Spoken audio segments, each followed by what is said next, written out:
Lehenengo eta behin ondo etorriak kulturetxera, Gernika Lumoko kulturetxera mai inguru honetara.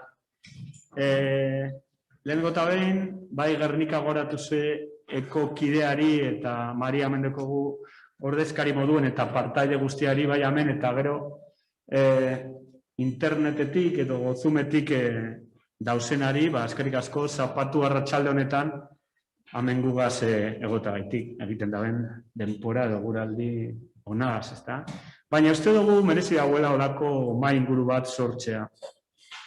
Kulturetxetik normalien ez dugu bombardaketaren astean kulturetxeak berak gauzak organizaten edo konpontzen. Elkarteak ekartzen dabe euren hildoak edo euren sustapenak eta eurek egiten dauzen ikerketak eta barrekoak hemen lantzeko.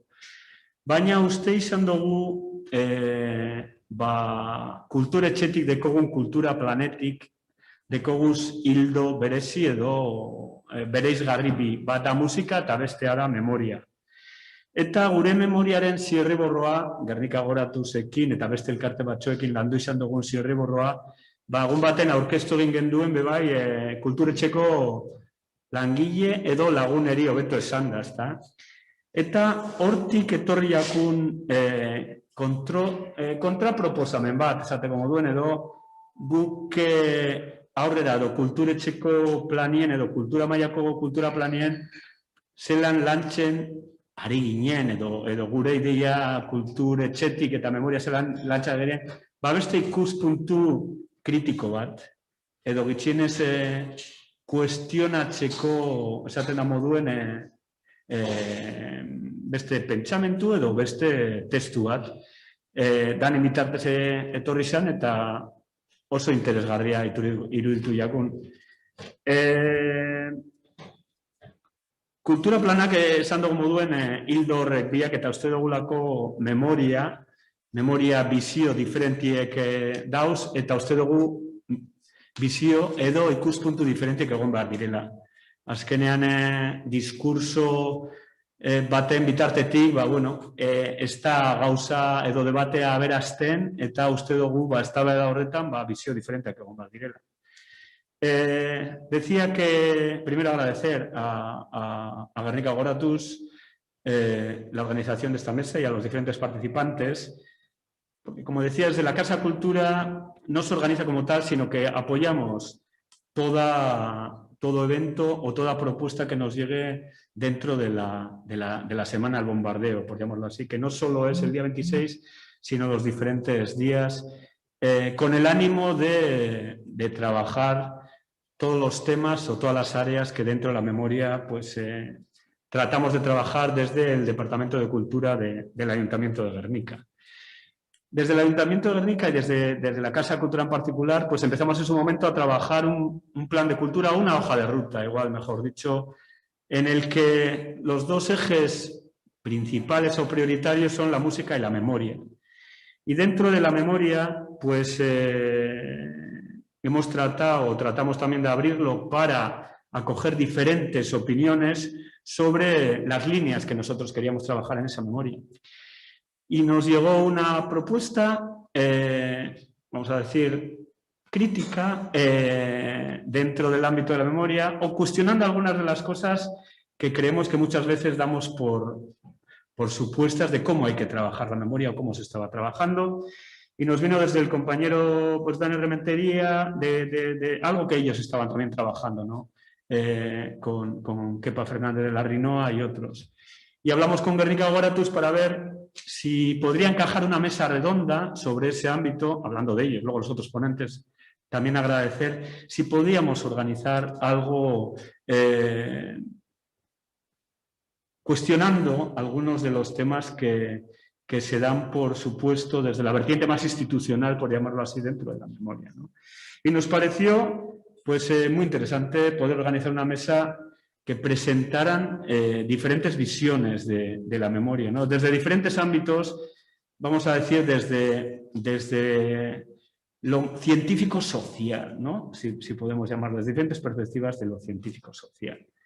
Creemos que debatir sí es generar conflictos, pero desde una forma que se canaliza mucho mejor, como creemos, ¿no? Gernika Goratus, que se dedica, por lo menos en gran parte de su trabajo en el ámbito del conflicto, creemos que el conflicto bien encaminado genera mucha riqueza, por lo menos riqueza en la diferencia de opiniones y de visiones. La parte institucional que yo represento y otras partes, vamos a decir, más alternativas que creemos que es interesante debatir para seguramente mejorar ese plan de cultura que queremos llevar a cabo desde la parte vista de la memoria que estamos trabajando, ¿no?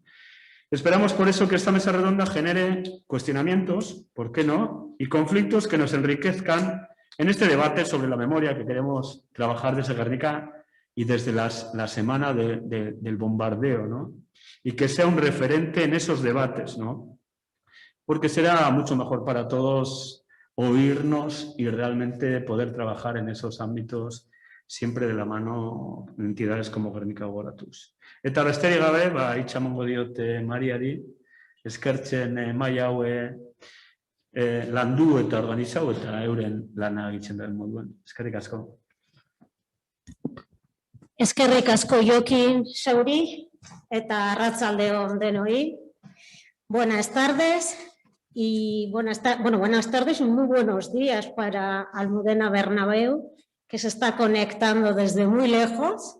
Por eso quiero agradecer a los compañeros y compañeras que no han tenido inconveniente en cambiar esta mesa, que en principio estaba prevista para la mañana a la tarde.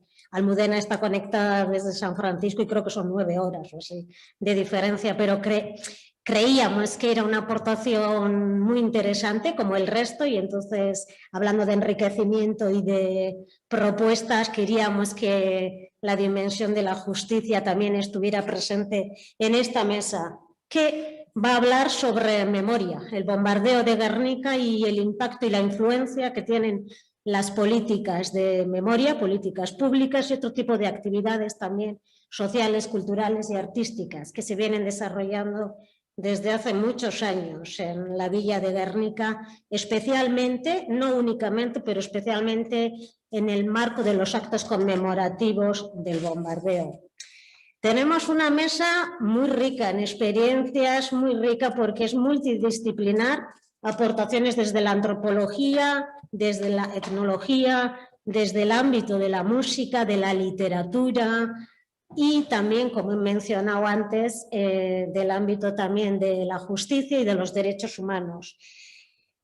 Yo voy a presentarles brevemente, en primer lugar, a Daniel Rementería, que está allí el primero a la derecha, y aquí a mi lado a Kepa Fernández de la Renoa. Ellos han realizado una investigación, que es a la que hacía referencia Jokin Garatea, sobre una propuesta y un análisis crítico en su vertiente de propositivo también. En torno a cómo recordamos el bombardeo de Gernika y cuáles son las representaciones culturales que vamos conformando. Daniel Rementería Rusa, primero voy a presentarles a ellos y luego ya daremos paso, cuando terminemos vuestras intervenciones aquí, a la parte, esta es presencial, estamos en la Casa de Cultura de Gernika, y luego daremos paso a Enrique, a María José y a Enrique y a Almudena ya online. Empiezo. Daniel Rementería Rusa es guerniqués. Es antropólogo sociocultural, IDEA por la Universidad del País Vasco. Está especializado en el análisis de procesos culturales y representaciones en torno al patrimonio cultural inmaterial, la construcción cultural del paisaje, el turismo y el desarrollo local sostenible en áreas rurales protegidas. Gernika está en la comarca de Busturialdea-Urdaibai, declarada Reserva de la Biosfera por UNESCO en el año 1984. Entre sus obras podemos destacar Performance y Rito en los Marigeses, en Gernika, Paisajes culturales de Busturialdea, Procesos, tensiones y derivas. Una obra también, no sé si es autobiográfica, un antropólogo, que entiendo que es él, o puede tener una mirada desde lo que él está trabajando, en la Reserva de la Biosfera de Urdaibai. Daniel, con Kepa Fernández de la Rinoa, que paso a presentar, han realizado una investigación que es la que nos van a presentar aquí y se titula Bonanzas culturales y barbarismos mercantiles, del recuerdo del bombardeo de Guernica y otros bienes culturales. Kepa Fernández de la Rinoa es etnógrafo del comportamiento ritual y de las representaciones culturales colectivas. Es doctor en Antropología Social por la London School of Economics de la Universidad de Londres y máster en Antropología Simbólica por la Universidad de Ontario, en Canadá. Actualmente está vinculado a la Universidad de Oxford y es director de investigaciones etnográficas del equipo Lera y Kergunea, taller estudio para la investigación y acción sociocultural, desde el que están examinando el legado memorístico de la violencia criminal del Estado, así como sus sistemas de representación. Tiene una abundante obra escrita también, de la que destacamos sus ensayos: Dones del lugar, manifiesto por una antropología razonada del delito sociocultural y su resolución sociopolítica, eta euskeraz baita jakintzaren bortizkeria, 2016 urtean argitaratua. Primero va a intervenir Kepa y luego le acompañará también Daniel. Os he pedido a todos y a todas que nos ajustemos a 15-20 minutos para que así podamos tener también un coloquio entre las personas que están aquí, poquitas, por este tema de pandemia en la Kulturretxea, pero también personas que están siguiendo este coloquio vía online. Kepa, gura dozunien, zeurea da hitza. Sí, arratsaldeon guztioi. Eskerrik asko, hona etortzeko, gonbitea egiteagatik. Oso gustura etorri naiz Gernika, aspaldi egintzen izan. Azkeneko aldiz duela 2 urte hola, ikerketa hau egiteari ginela. Eta aurretik ere maiz etortzen nintzen, berez Bizkaitarra naizelako. Aspaldi honetan Gipuzkoan bizi naiz, eta aitzakia polita hau antolatzea ni etor nadin. Eta beraz, eskerrik asko, eta zorionak urtez urte, holako gertakizunak antolatzeagatik. Hau esan da, buenas tardes, muchas gracias por la invitación. Es un placer estar de nuevo en Guernica, después de un par de años, así que, o 1 año y medio así, que no estaba aquí. Y antes de joven venía mucho, pues, puesto que soy de Vizcaya, y era habitual en mí venir a Guernica en el verano y también en el invierno.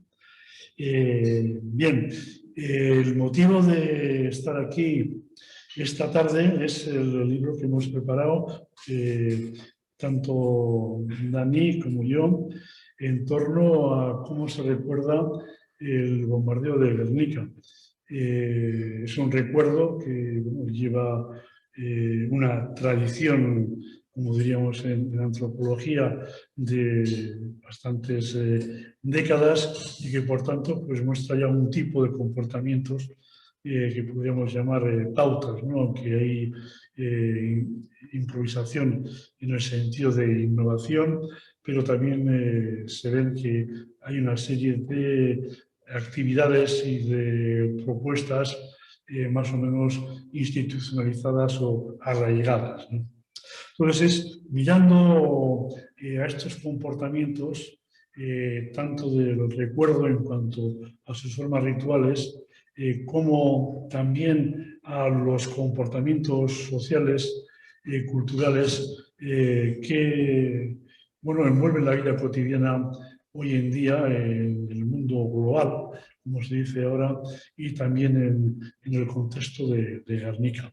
Entonces, es en esa combinación de esas cuestiones, la vida cotidiana en términos económicos, sociales, culturales y, por otro lado, la vida ritual relacionada con el recuerdo de aquellos hechos ocurridos en 1937 en esta villa. En esa comparación es donde hemos indagado y bueno, pues voy a adelantar un poco las líneas maestras que han guiado la escritura del trabajo basada en nuestras observaciones en estos dos campos que acabo de indicar.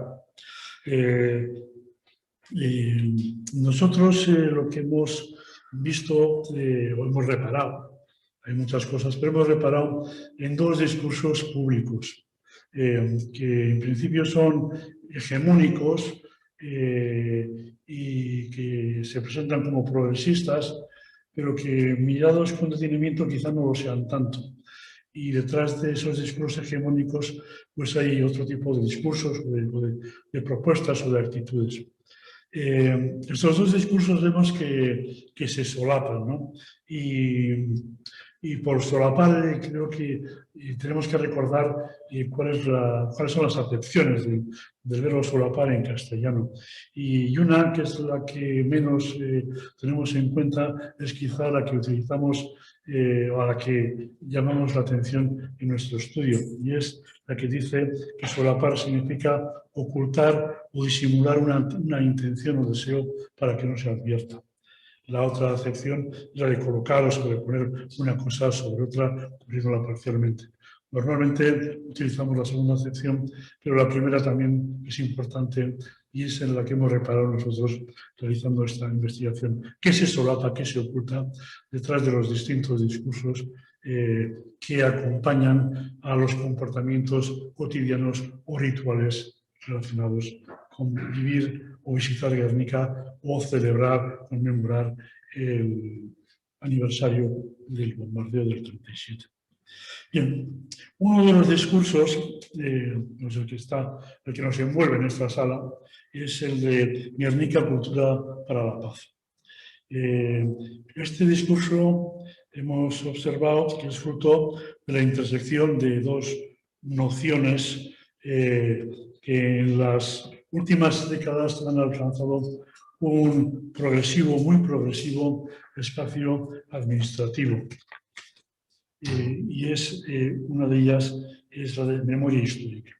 Memoria histórica es una noción cuyo contenido tiene cada vez mayor presencia en las administraciones y cuyo desarrollo desde la administración tiene mayor presencia en la vida de las personas, en la cotidianidad y en los espacios públicos urbanos.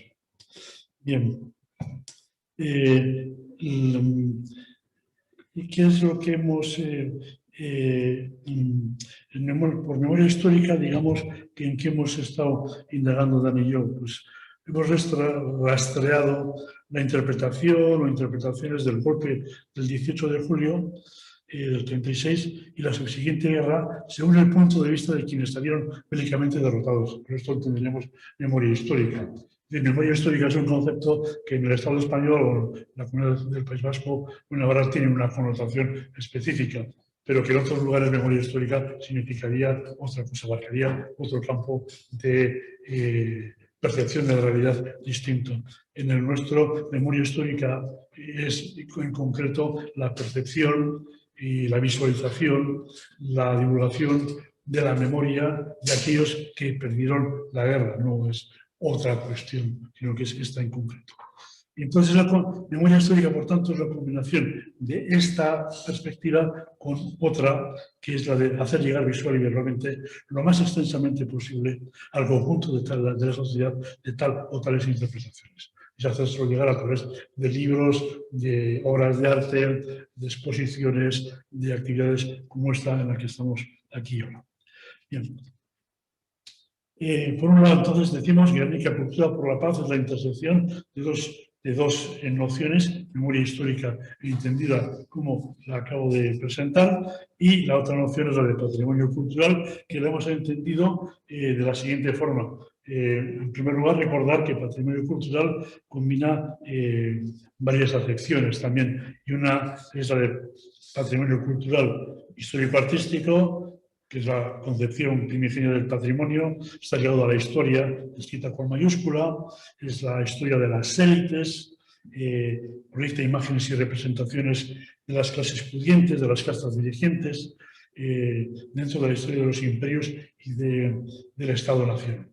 digamos que los edificios tienen un cierto pedigrí, tienen una cierta monumentalidad, y entonces el inicio del patrimonio cultural está asociado a este tipo de edificios, a su conservación, a su mantenimiento.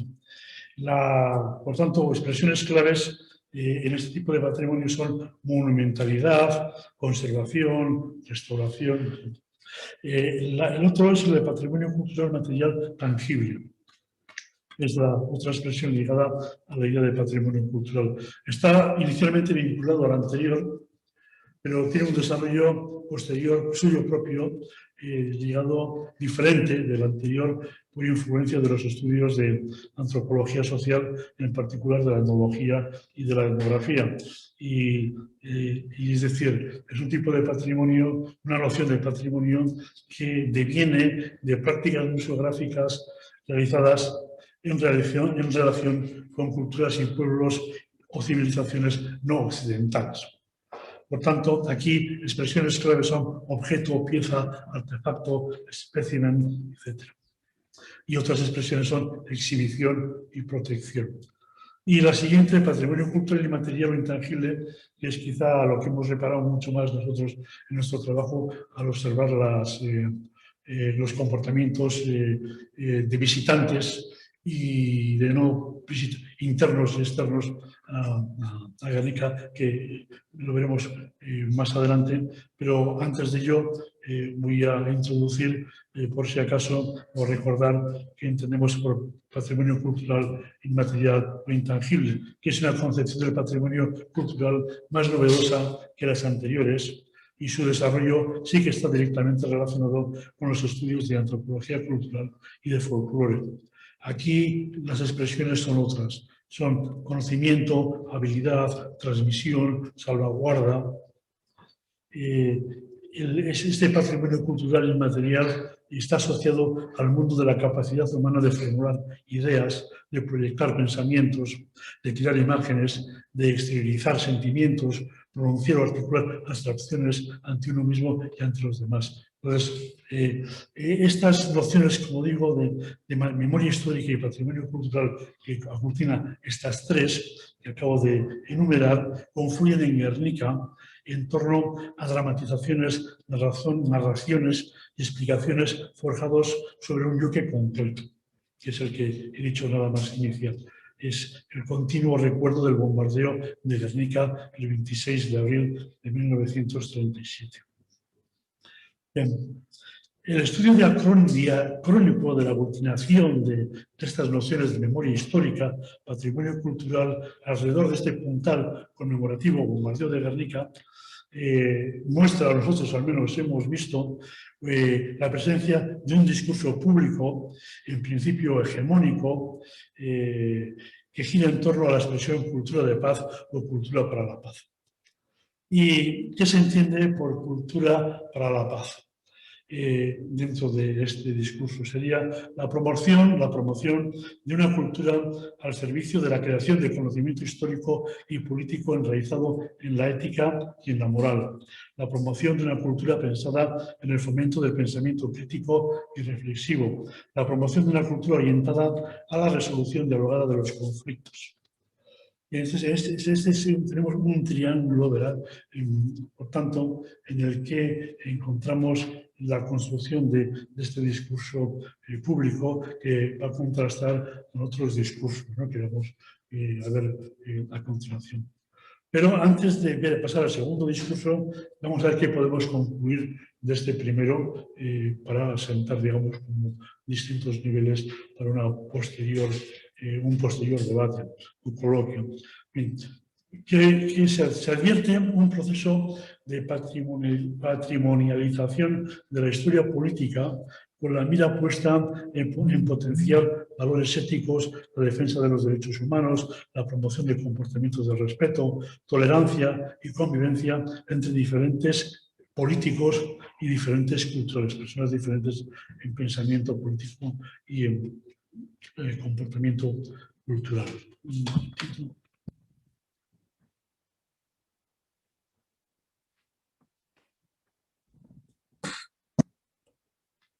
A primera vista, este discurso forma parte de una cosmovisión política progresista, entre comillas, tradicionalmente asociada a la izquierda, en particular a la socialdemocracia europea. Veremos detrás de esto unas ciertas reflexiones a posteriori.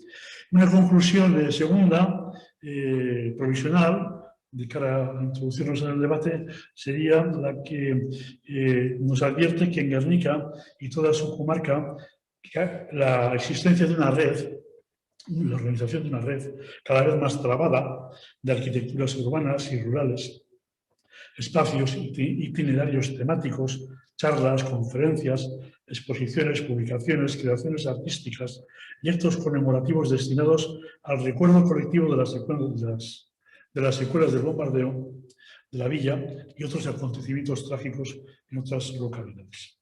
Bien, con esto en cuenta vamos a pasar ahora al segundo discurso, que sería el siguiente: Busturialdea, Urdaibai, Guernica la comarca, ecoturismo cultural.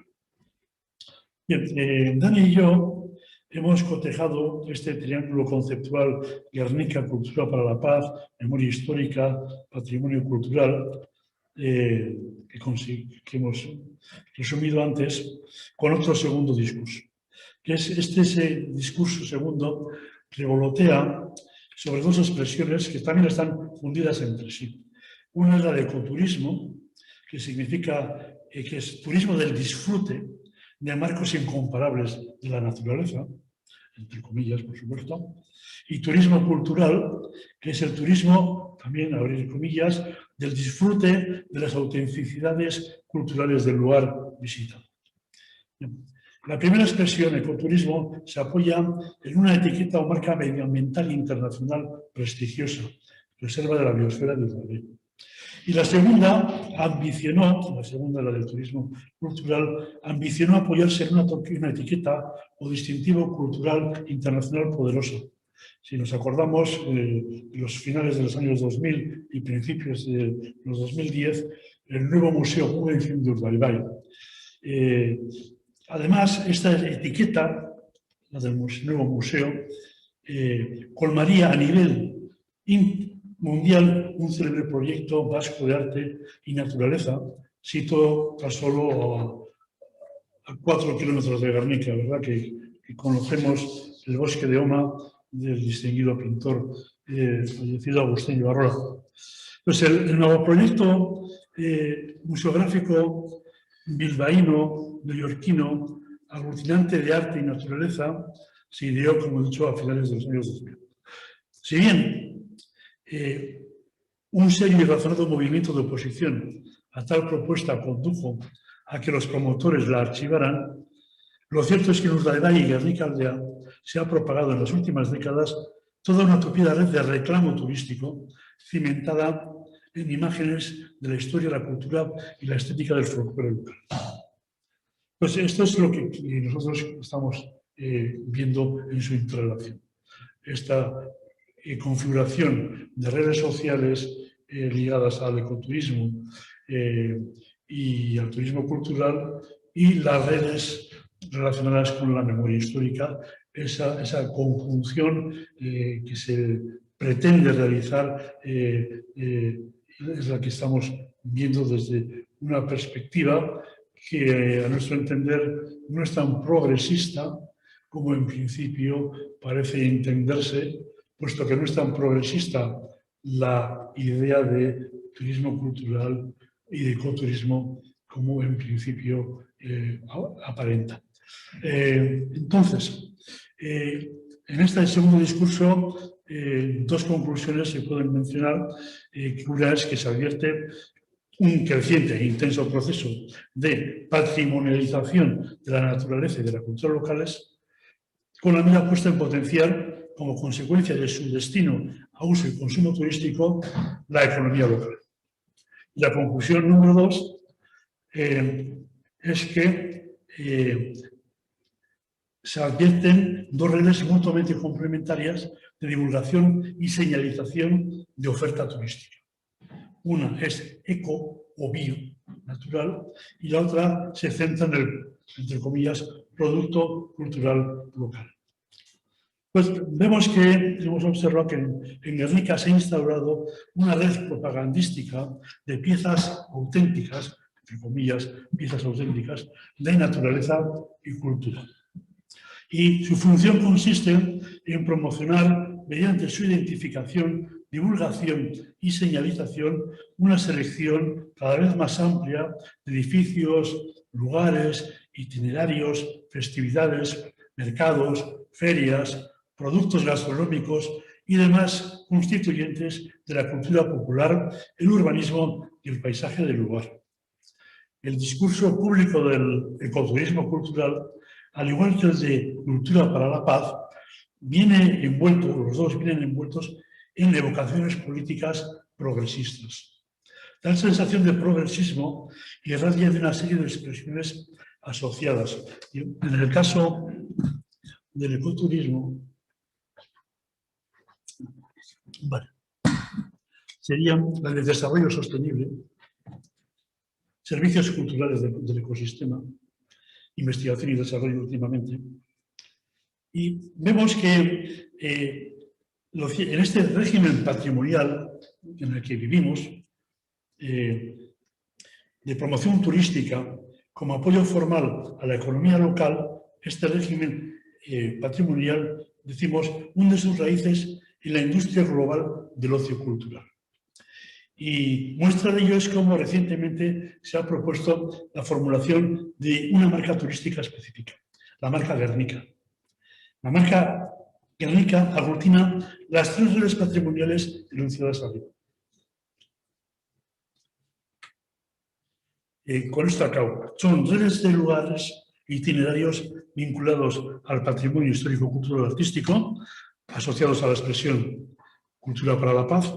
Son redes de lugares e itinerarios vinculados al patrimonio natural asociado a la expresión ecoturismo, y son redes de lugares e itinerarios vinculados al turismo cultural, en particular al folclore, la gastronomía, ferias, etc.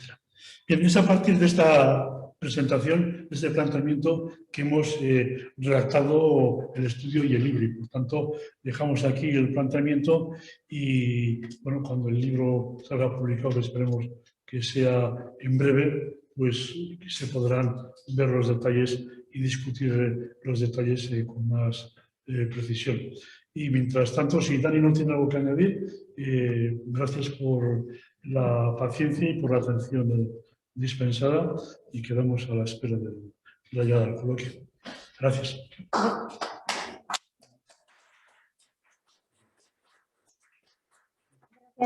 Luego te incorporas al debate, Dani, y ahí ya seguimos conversando. Sí. Un apunte, Agustín Ibarrola sí, está con vida sí, y... Pues siento afortunadamente, porque es una persona que conozco personalmente, porque yo nací y viví en Begoña, y él, antes de venirse a residir aquí, él residía en Begoña, en la calle más abajo, vivía en la calle San Isidro, y vivía en las casas justo de al lado, y le conozco de ahí de entonces, y de haberle visitado en Oma, en su casa, en su caserío y en su taller. Vale. Y que si le mando mis saludos, si es que está escuchando o le llega a su conocimiento esta charla, esta intervención. Muy bien. Bueno, vamos a seguir con el coloquio de esta tarde y presentar a Marijose Olaciregui. Ella es doctora en Filología Vasca y profesora titular de Literatura Vasca en la Facultad de Letras de la Universidad del País Vasco. Ha sido profesora ayudante en el Centro de Estudios Vascos de la Universidad de Reno, en Nevada, Estados Unidos.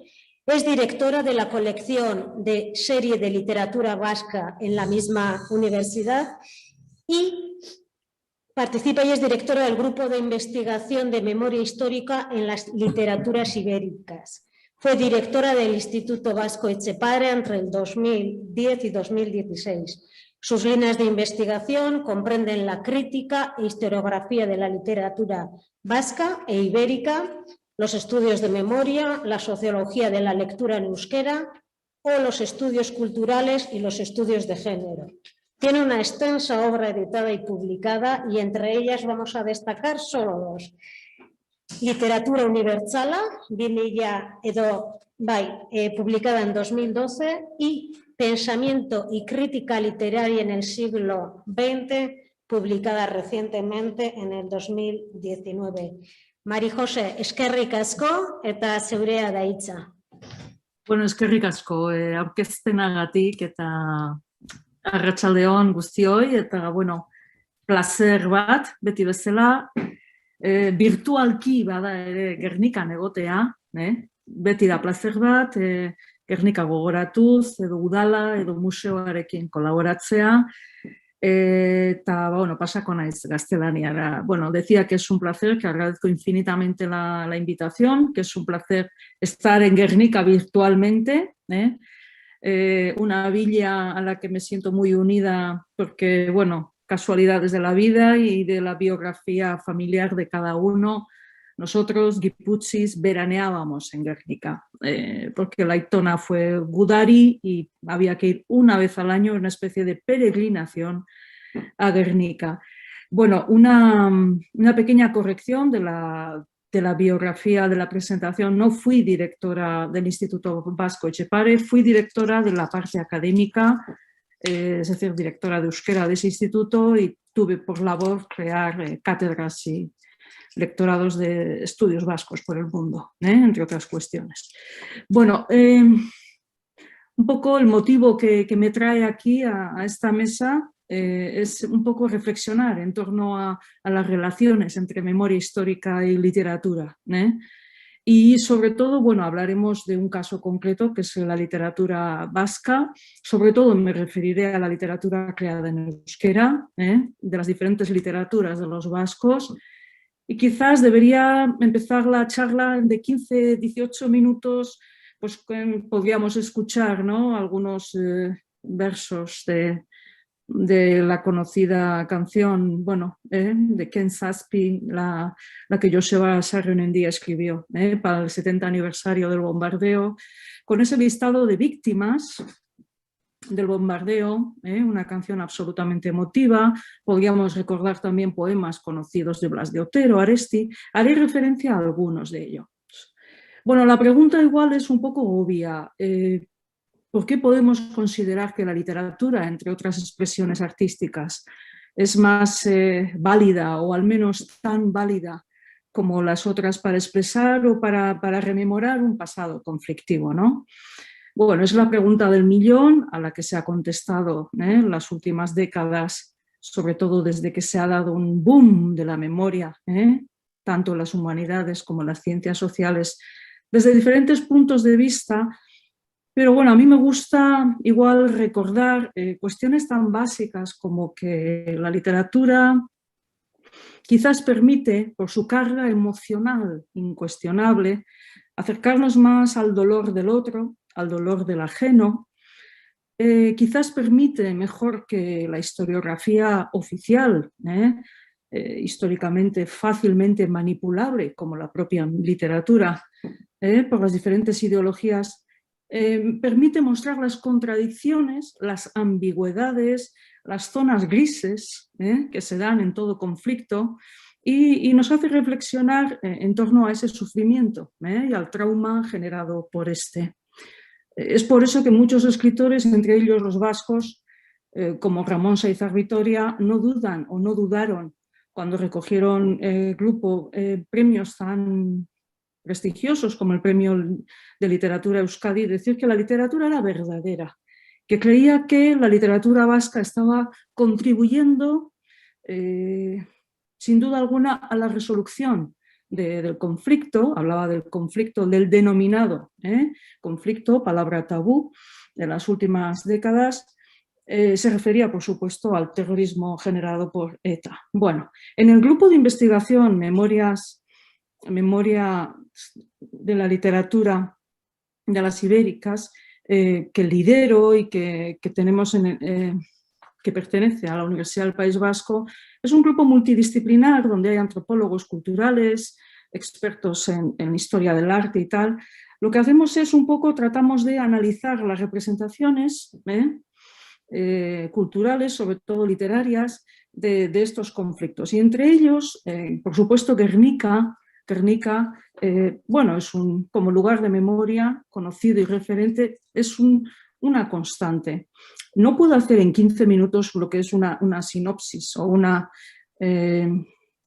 presentación un poco exhaustiva de lo que ha supuesto Guernica en la literatura vasca y los matices que ha tenido este lugar de memoria, pero sí haremos un breve viaje de lo que supuso el bombardeo de Guernica para los autores y escritores que vivieron esa memoria habitada, que participaron en el propio conflicto, hasta autores completamente actuales, que han publicado novelas hace un par de años y que recurren sistemáticamente al bombardeo para reflexionar sobre la deriva de lo que ha sido la política en las últimas décadas en Euskadi. Veremos en casi todos los casos que son planteamientos que huyen de la mitificación absoluta o de planteamientos heroicos y que plantean cuestiones, dudas. Es por eso que, bueno, que los estudios culturales, los estudios de la literatura, y nos consta, cuando hemos tenido la oportunidad de acercarnos a las instituciones públicas vascas, a veces pues resultan un poco incómodas por aquello de que no es ni blanco ni negro, sino que son matices muy importantes como en conceptos como víctima y victimario, entre los que hay unos flujos de ida y vuelta bastante constantes en muchísimas novelas. Bueno, hablar de Guernica, sobre todo nada más ocurrir el bombardeo, es hablar de tratar de demostrar que realmente no la quemaron los rojos. Es decir, la primera pregunta que plantea Guernica en la literatura vasca es «Nor kerrezu en Guernica, ¿quién quemó Guernica?»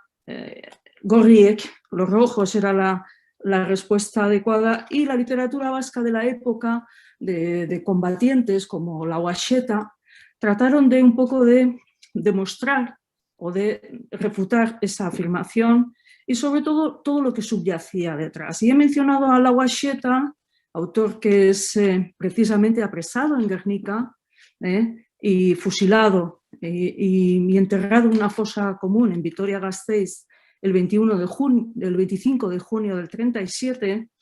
Me interesa de Lauaxeta, conocemos muchísimo de la obra y de la vida de Lauaxeta, me interesa el matiz de ese poema último que escribe cuando está allí a punto de ser fusilado, Azken Oyua, el último lamento, y lo voy a leer porque yo considero que una profesora de literatura, ante todo, tiene que leer literatura y compartirla, si no me dedicaría al estudio de los fósiles. Dice Lauaxeta, askatasun deuna bial egistazu, atzindu nahi dot ba arrotzen iraina, gorputz honek atxeden dagian, herria askatuen egun handira arte.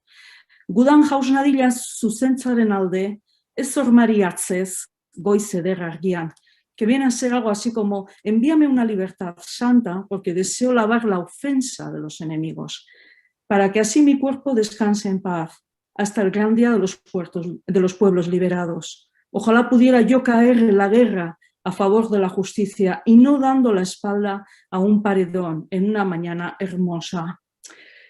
Releer estos poemas de la cárcel, escritos una vez conocida su sentencia a muerte, es compartir con Lauaxeta la estremecedora experiencia de alguien cuya fe religiosa convierte en oraciones todos sus últimos poemas y que presenta una gran dignidad ante la muerte, obviamente.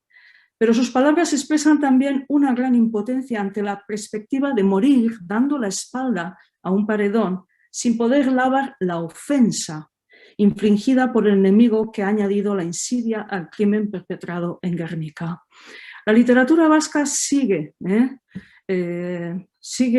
tratando de demostrar una verdad histórica y aparece este dolor por la mentira, pero aparece también un dolor por el cisma y las contradicciones religiosas que vivieron muchos combatientes en la guerra civil, muchos gudaris, que eran gente de gran fe, pero que veían como en el bando nacional estaban los hermanos también con mucha gran fe y tan creyentes como ellos, pero en el bando, según ellos, equivocados. Interesa, por ejemplo, constatar una cuestión, y es que la literatura refleja el trauma generado por el bombardeo muy a duras penas a principio, es decir, las décadas de los años 50.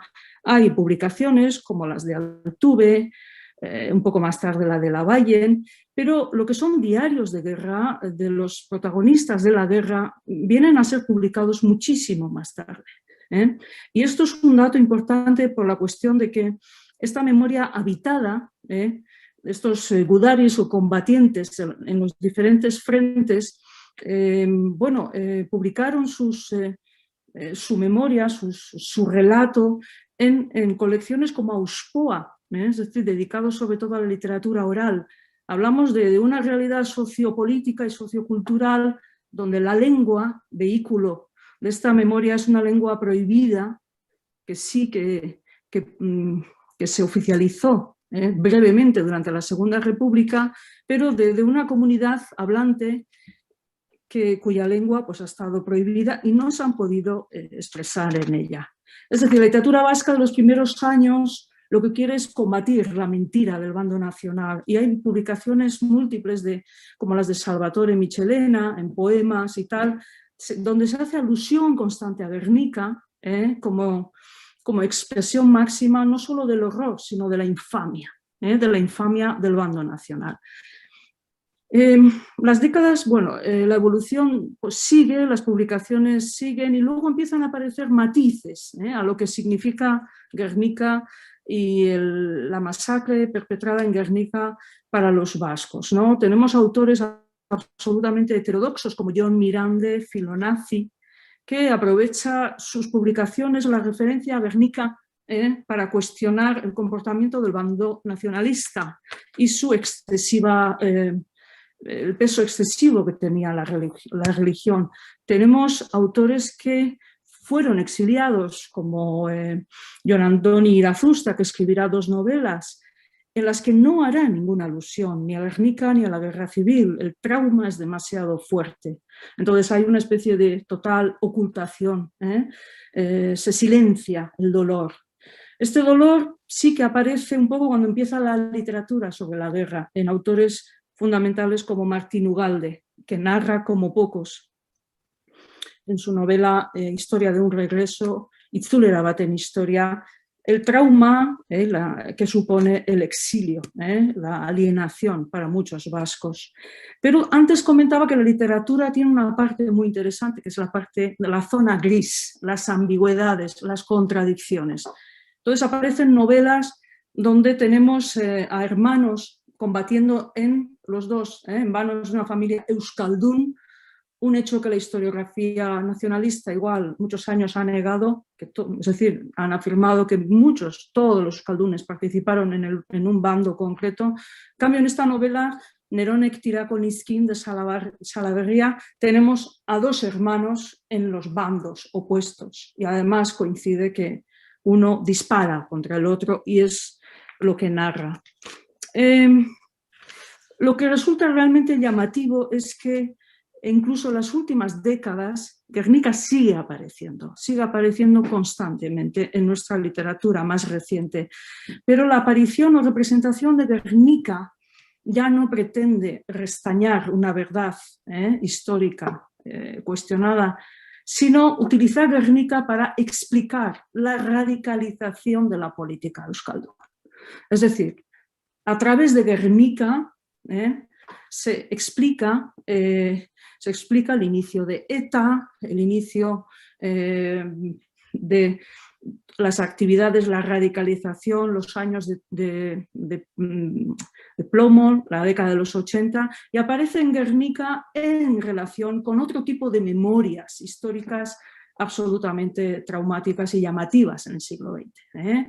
Aparecen alusiones al Cono Sur, aparecen alusiones al Holocausto, es decir, Guernica aparece combinada, es una memoria multidireccional, donde el mal o las masacres tienen matices, pero se complementan y sirven para explicar una realidad vasca absolutamente conflictiva y radicalizada. No puedo dar tantos ejemplos, ni me habría gustado leer a Aresti, pero bueno, o a muchos poetas contemporáneos, pero igual retomaré un par de menciones respecto a esto último que he comentado, ¿no? En una de las jornadas que organizó nuestro grupo, la primera fue en el año 2011, la siguiente fue con Etxepare en el 2015, en Nueva York, un autor que colabora con nuestro grupo, Joan Ramon Resina, catalán, decía que Guernica fue un signo de la historia, en el sentido kantiano, es decir, que anticipó a las masacres de civiles como estrategia militar que llegarían más tarde. Se habló mucho de Hiroshima y demás. Y es curioso que la literatura escrita en lengua vasca ha retomado estas cuestiones también. Por ejemplo, podríamos citar una novela como Soinujo leheren semea, de Bernardo Atxaga, el hijo del acordeonista, del 2003, donde uno de los miembros, amigos del protagonista, de los protagonistas y parte del mismo comando de ETA, lleva siempre en su bolsillo un trocito de tela de una tía suya que fue asesinada en el bombardeo de Guernica. Entonces, la hipótesis que se repite constantemente en nuestra literatura, vamos a continuar con la guerra que perdimos, vamos a continuar con esta guerra, es una constante que aparece en la narrativa y en la poesía actual. Podría mencionar ejemplos como también desde la política de género muy interesantes, como las de Arantxa Urreta-Vizcaya, ¿no? En Zuri beltzeko argazkiak, retratos en blanco y negro del año 2014, donde se habla de las consecuencias de Guernica, su padre que combatió en Guernica, que fue comandante en el bando nacionalista y que luego sufrió represión, una represión que en el caso de las mujeres de la casa se sexualiza y aparece un poco una represión franquista explicada con la vertiente más cruel, la de género. Entonces, bueno, o si no, novelas recientes como las de Arcaizcano en Twist, donde aparece pues este concepto, este protagonista Gudari, que continúa la guerra de los antiguos Gudaris, o escritores como Ramón Seizar Vitoria, obsesionados con el problema de la transmisión. Un tema que nos ha preocupado mucho a los del grupo de investigación, Memoria Histórica de las Literaturas Ibéricas, es el problema precisamente de la transmisión. Tenemos un programa dedicado al ámbito educativo, donde planteamos unos debates, unos seminarios a partir de productos culturales como la literatura, el cine, las artes plásticas, para tratar de recuperar una memoria que a la juventud euskaldun, vasca en general, de hoy en día, le es muy ajena, pero una memoria que resulta muy actual por las ramificaciones que pueda tener en la sociedad vasca actual. Entonces, este programa y el problema de la transmisión que aparece constantemente en nuestra narrativa, ¿qué memoria debemos transmitir? La memoria de los perdedores de la guerra, de los gudaris que aparecen siempre con un halo de nobleza y humanidad absoluta en la obra de Seizar Vitoria, o la memoria de los otros gudaris que continúan supuestamente una guerra. Bueno, terminaré solo haciendo alusión a un aspecto que me ha resultado muy interesante de lo que ha mencionado el profesor Kepa Barkatu, sobre el tema del turismo, la memoria histórica y, por ejemplo, es muy interesante el debate que plantean muchas novelas actuales, como la de Los turistas desganados, de Katisha Aguirre, Atertu Arte y Charon, donde aparecen todas las memorias, las de la guerra civil, la de ETA, pero también aparece un cuestionamiento en torno a la relación que pueda tener esto con el tema del turismo, de los intereses de un gobierno para despistar un tipo de conflicto, como se hizo con Guggenheim, y la gastronomía. Es otro elemento que aparece mucho en nuestras novelas. Afirmaciones como antes gestionábamos bombas, ahora pinchos, aparecen en boca de personajes de estas novelas donde hacen una lectura absolutamente crítica de lo que ha sido la transmisión de la memoria histórica a partir del bombardeo de Guernica.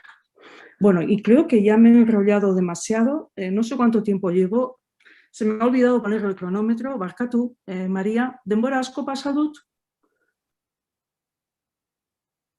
Perdón, no sé si me he pasado el tiempo, es que no quisiera, soy un poco obsesiva con el tiempo, porque eso significa que a los que vienen después os voy a quitar tiempo y no me apetece para nada. María José, Bai, has esan. ajustado, bai, es que mikrofono bideko da horregatik Vale, vale. daudela lapurtu betolan.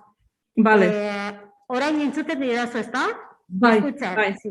bai, Sí, te has ajustado muy bien al tiempo. vale, bien, Te vale. agradezco mucho. Sí, bueno. Este ejercicio de síntesis, disculpa la metedura de pata, es que vi tanto, cuando estoy haciendo la selección de vuestras biografías, había tantas cosas que luego decía, tengo que ajustar, y al final se me bailaron las palabras, baina bueno. Al contrario, agradecida. Es que ricasco. Yo creo que están saliendo reflexiones muy interesantes, ya tenemos preguntas en el chat que tenemos online, pero lo vamos a dejar para el final del coloquio.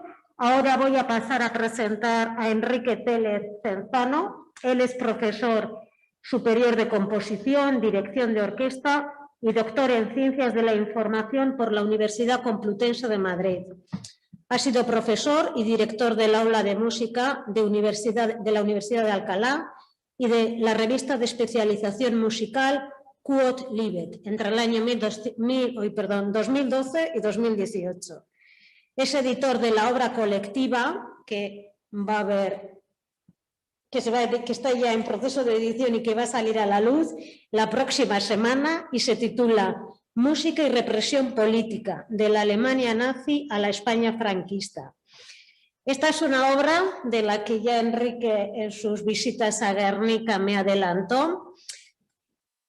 Es el coordinador de la obra, uno de sus autores, porque es obra colectiva, y de ahí también expuso su interés por seguir estudiando el caso de Guernica, el bombardeo y su memoria, pero esa aproximación ya la dejo en sus manos y cuando quieras, Enrique.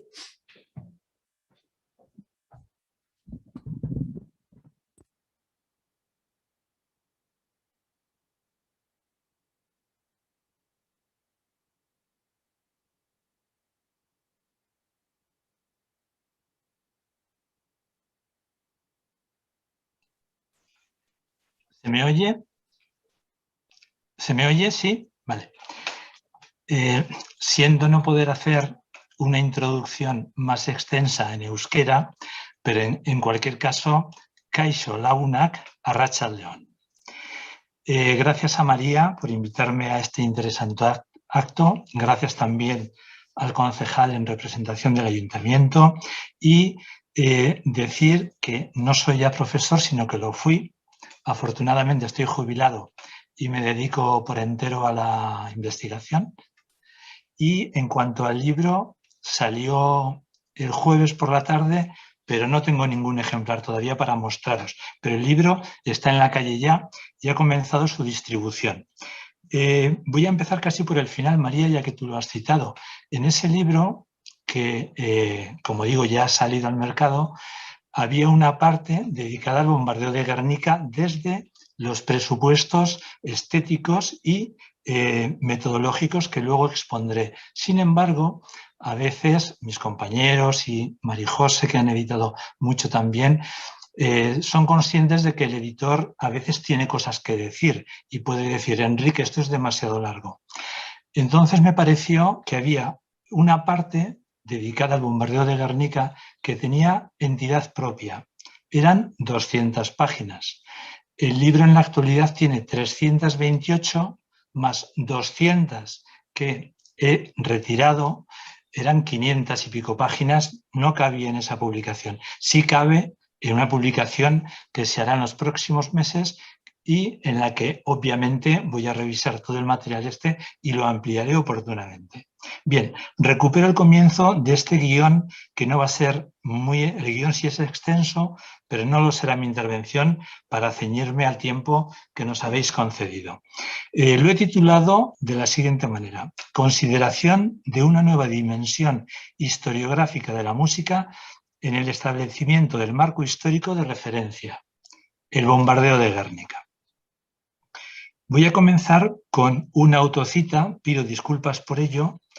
Forma parte de una introducción de un texto elaborado en 2015, pero creo que sigue plenamente vigente y expresa muy bien cómo yo entiendo el papel que debe jugar la música en el discurso histórico. Dice así esta cita: en nuestra investigación hemos sustituido el papel convencional que habitualmente es otorgado a la música para atribuirle a este hecho artístico en sus diferentes manifestaciones una dimensión que no está regida por la adscripción a una u otra corriente estética o escuela compositiva, sino por su consideración como medio de comunicación social de masas.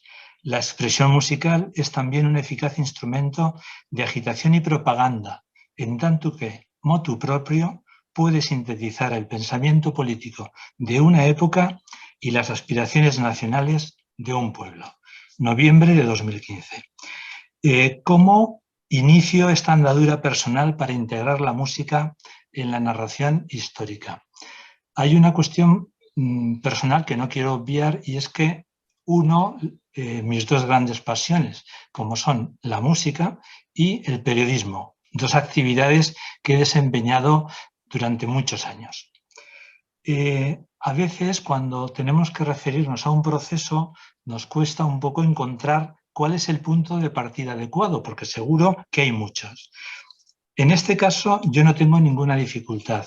Yo empecé a trabajar fusionando música y periodismo, ahora ya podemos decir que investigación histórica, en una exposición a la que asistí en Barcelona en el año 2007. La exposición se titulaba La música y el Tercer Reich, de Bayreuth a Terezin. La música, sí, bien, me sale en la pantalla tu nombre, pero entiendo que todo está bien. Si no estuviera, hacedme alguna señal o decídmelo, ¿de acuerdo? Bien, estaba hablando de que en Barcelona se hizo una exposición en el año 2007 que, a su vez, esa exposición se había traído de París, que se había realizado allí en 2004.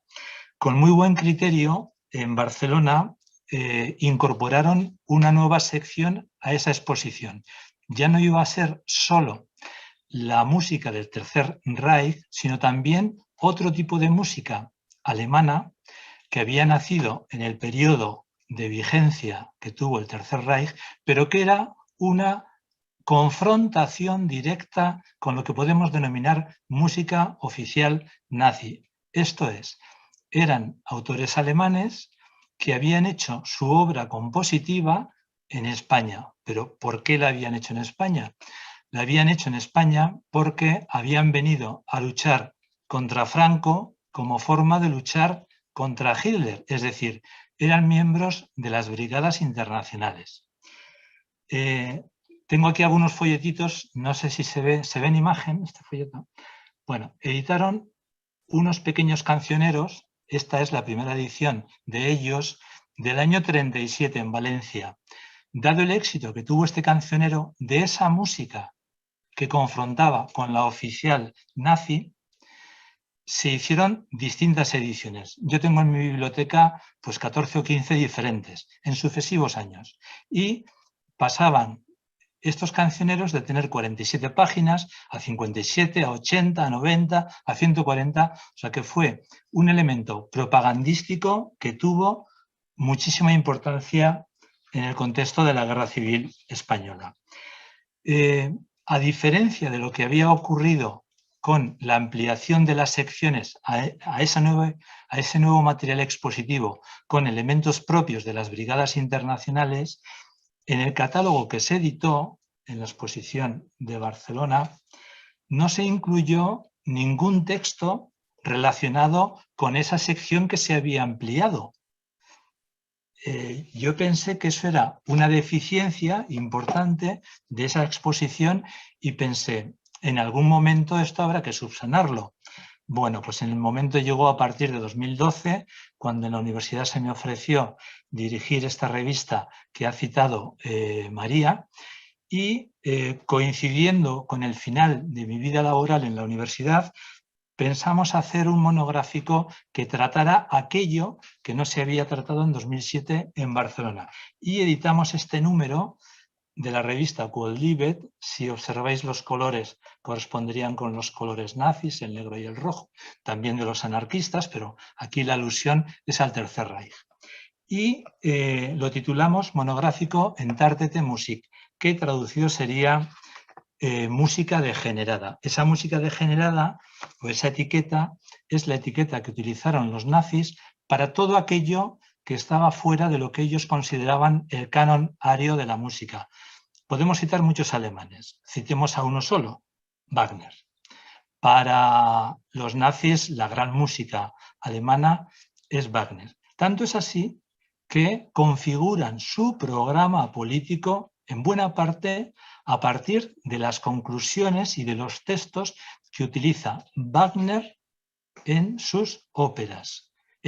No se puede entender el nazismo sin estudiar la obra de Wagner. Quizá, hablando del nazismo en un foro que tiene lugar en Guernica, pensaréis, ¿cuál es la razón de que este señor? Es que la Legión Cóndor tuvo mucho que ver con Guernica, como saben ustedes, o vosotros, mejor que yo, y todo procede de este origen que estoy narrando. Después de ese monográfico nos quedaban algunos aspectos muy interesantes para tratar, y esta sería la cubierta del libro. No sé si la veis un poquito. Hay un trazo central, es una cubierta bastante curiosa desde el punto de vista gráfico. Es un alambre de espino, es un encargo que le hicimos a una pintora catalana que se llama Isabel Bacardit, y ese alambre de espino lo ha titulado, con muy buen criterio, hilo conductor. El alambre es un hilo conductor, ¿verdad? Conduce la electricidad, pero este alambre lo que conduce es el sufrimiento. El sufrimiento de los campos de concentración en España, el sufrimiento de los campos de concentración de los exiliados en las costas francesas y el sufrimiento final, y en muchos casos último, de los exiliados en los campos de concentración y de exterminio nazis. Bien, dejamos aquí la música alemana, volveremos hacia el final de mi intervención de nuevo sobre ella. ¿Por qué la presencia de la música en la historiografía contemporánea? Si observáis o estudiáis detenidamente publicaciones recientes o no tan recientes sobre historia, comprobaréis que la música, a diferencia, María José, de la literatura, todavía goza de un papel más terciario casi. Es simplemente marginal. La Legión Cóndor tuvo este himno, cuando entró Falange cantó el Cara al Sol, cuando entraron los carlistas el Gloria, testimonial. Sin embargo, yo creo que ese hecho lo que hace es ofrecernos un marco histórico de referencia incompleto, porque un himno, una canción, además del propio texto o de la música de ese himno, es portadora de muchísimos mensajes de por qué se hizo ese himno, quién lo hizo, cómo lo hizo, en qué contexto se editó. Todo un mundo que creo que se debe recuperar. ¿Esta reflexión significa que la música debe figurar en todos los textos? La respuesta es no. La música debe figurar, si me permite María José, como la literatura, en aquellos textos en los que tenga cosas que aportar. Proponemos, por tanto, una ruptura con el tratamiento convencional dado a la música en la investigación histórica, con un argumentario muy sencillo. 3 apartados. La música como elemento movilizador de la acción política en el ámbito de la agitación y propaganda. Los himnos y canciones, en determinados contextos, contienen auténticos programas políticos. Entre otras funciones, persiguen el objetivo de que su transmisión oral supla las carencias de comprensión derivadas del elevado índice de analfabetismo en el seno del ejército, en el caso de la guerra civil, y de la sociedad en esa época. Y finalmente contribuyen a formar una determinada conciencia política de un signo u otro y favorecen la creación de la identidad y camaradería del grupo al que representan. Esto es un breve argumentario, pero la música tiene otras funciones como instrumento de tortura. Quizá les sorprenda un poquito esta función de la que les voy a narrar, de la que os voy a narrar una breve cita. Hitler, volvemos otra vez a Alemania, accede a la Cancillería el 30 de enero de 1933. El 22 de marzo abre sus puertas el primero de los campos de concentración en Dachau, muy cerca de Múnich, unos 10-12 kilómetros, en el estado de Baviera. El 7 de mayo de 1933, un miembro del KPD internado en ese campo, Hans Weinla, describe una situación que él vive. Y esa situación tiene un marco que es el siguiente. Son 3 miembros del KPD detenidos en ese campo de concentración que están internados en celdas contiguas, que son Fritz Dressel, Hans Weinla y Sepp Gott. 3 miembros del KPD. Dice Hans Weinla, música y tortura. Mientras yo estaba sentado en el borde de la cama y pensaba en todo lo que iba todavía a ocurrir, de repente tuve un sobresalto, como si alguien me hubiese dado una puñalada por la espalda. Me estremecí. Los brutos nazis se pusieron a hacer música en su habitación, la del torturado Dressel. Distinguí una mandolina, una guitarra y un acordeón. Eran gritos espantosos, los del torturado. Alaridos de alegría, los de la guardia de las SS que lo torturaba. Les oía cantar canciones de fiesta, acompañándose con los instrumentos, y no me sorprendí al constatar que al mismo tiempo se emborrachaban. Esto forma parte de las diversiones de las reuniones de este tipo. Me hacía una sola pregunta: ¿qué va a hacer Fritz? ¿Qué padecimiento debe ser para él, en su estado, verse torturado no ya con golpes, sino, para variar, con instrumentos de música? Golpeé en la pared y llamé a Gott. ¿Lo oyes? Sí, sí, es la danza macabra, me contestó. Música y tortura. No es la única función que tiene la música, también puede desempeñar la función de estímulo de resistencia política. Pasamos del universo concentracionario nazi al universo carcelario español de la posguerra. José María Aroca Sardaña era un miembro de la FAI que después de la cárcel estuvo detenido en la cárcel Modelo de Barcelona. El protocolo musical de la cárcel era obligarles todos los días a escuchar el Cara al Sol, el Oriamendi, la Marcha Real, puntos suspensivos. Este preso anarquista se refirió en la cárcel a poetas de ocasión, reclusos que en momentos determinados alteraban los textos oficiales por otros.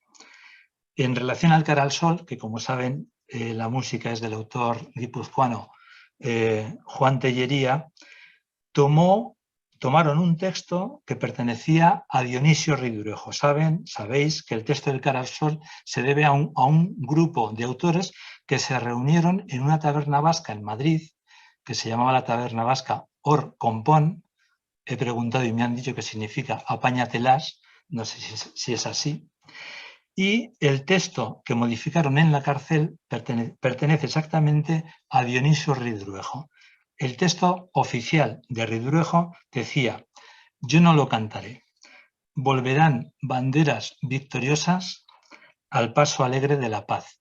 Y los reclusos de la cárcel, supongo que sottovoce, con una intensidad baja, cantaban: volverán banderas victoriosas al paso alegre de la FAI. de la Federación Anarquista Ibérica. Era un modo de encontrarse ellos fortalecidos en sus condiciones de republicanos prisioneros. También se hizo una versión del Oriamendi. El texto tiene muchos textos, la música se desconoce su autor. De los textos, el más conocido es el de un autor burgalés que se llama Matías Fernández Burgos, y el texto oficial dice así: por Dios, por la patria y el rey, lucharon nuestros padres. Por Dios, por la patria y el rey, lucharemos nosotros también. Decía la versión carcelaria: por Dios y la pata de buey, lucharon nuestros padres. Por Dios y la pata de buey, lucharemos nosotros también. Era una forma de sobrevivir en aquel clima de violencia. Nos hemos referido a cómo con la música estos presos, bien en Dachau o bien en las cárceles españolas, podían defenderse en aquella situación tan extrema. Cuando estudiamos música, enseguida los profesores nos enseñan los parámetros del sonido, que son la duración, la altura, el timbre y la intensidad. Vean cómo en el penal de Ocaña, Marco Sana, que fue un preso que tuvo el triste récord de ser la persona que más años estuvo en una cárcel franquista, explica esto Marco Sana en relación a un convenio establecido con un señor que tocaba la corneta, que era preso como ellos, pero que estaba al servicio de interpretar las músicas que le pedían los carceleros. Dice Marco Sana: nadie dormía hasta que oíamos el toque de silencio, que no tenía el mismo significado para todos. A los condenados a muerte nos traía la noticia estremecedora de la saca. Cuando todos estábamos encerrados en nuestras celdas o en las galerías, el corneta permanecía en jefatura hasta después del toque de silencio, y por los movimientos y preparativos de los guardianes sabía cuándo había saca. Con él teníamos convenido una fórmula para saber si iba o no a visitarnos la muerte aquella madrugada. Sabéis que las sacas es, como se denominan los grupos que por las noches en las cárceles se nombraban y aquella misma madrugada eran ejecutados. Eso eran las sacas.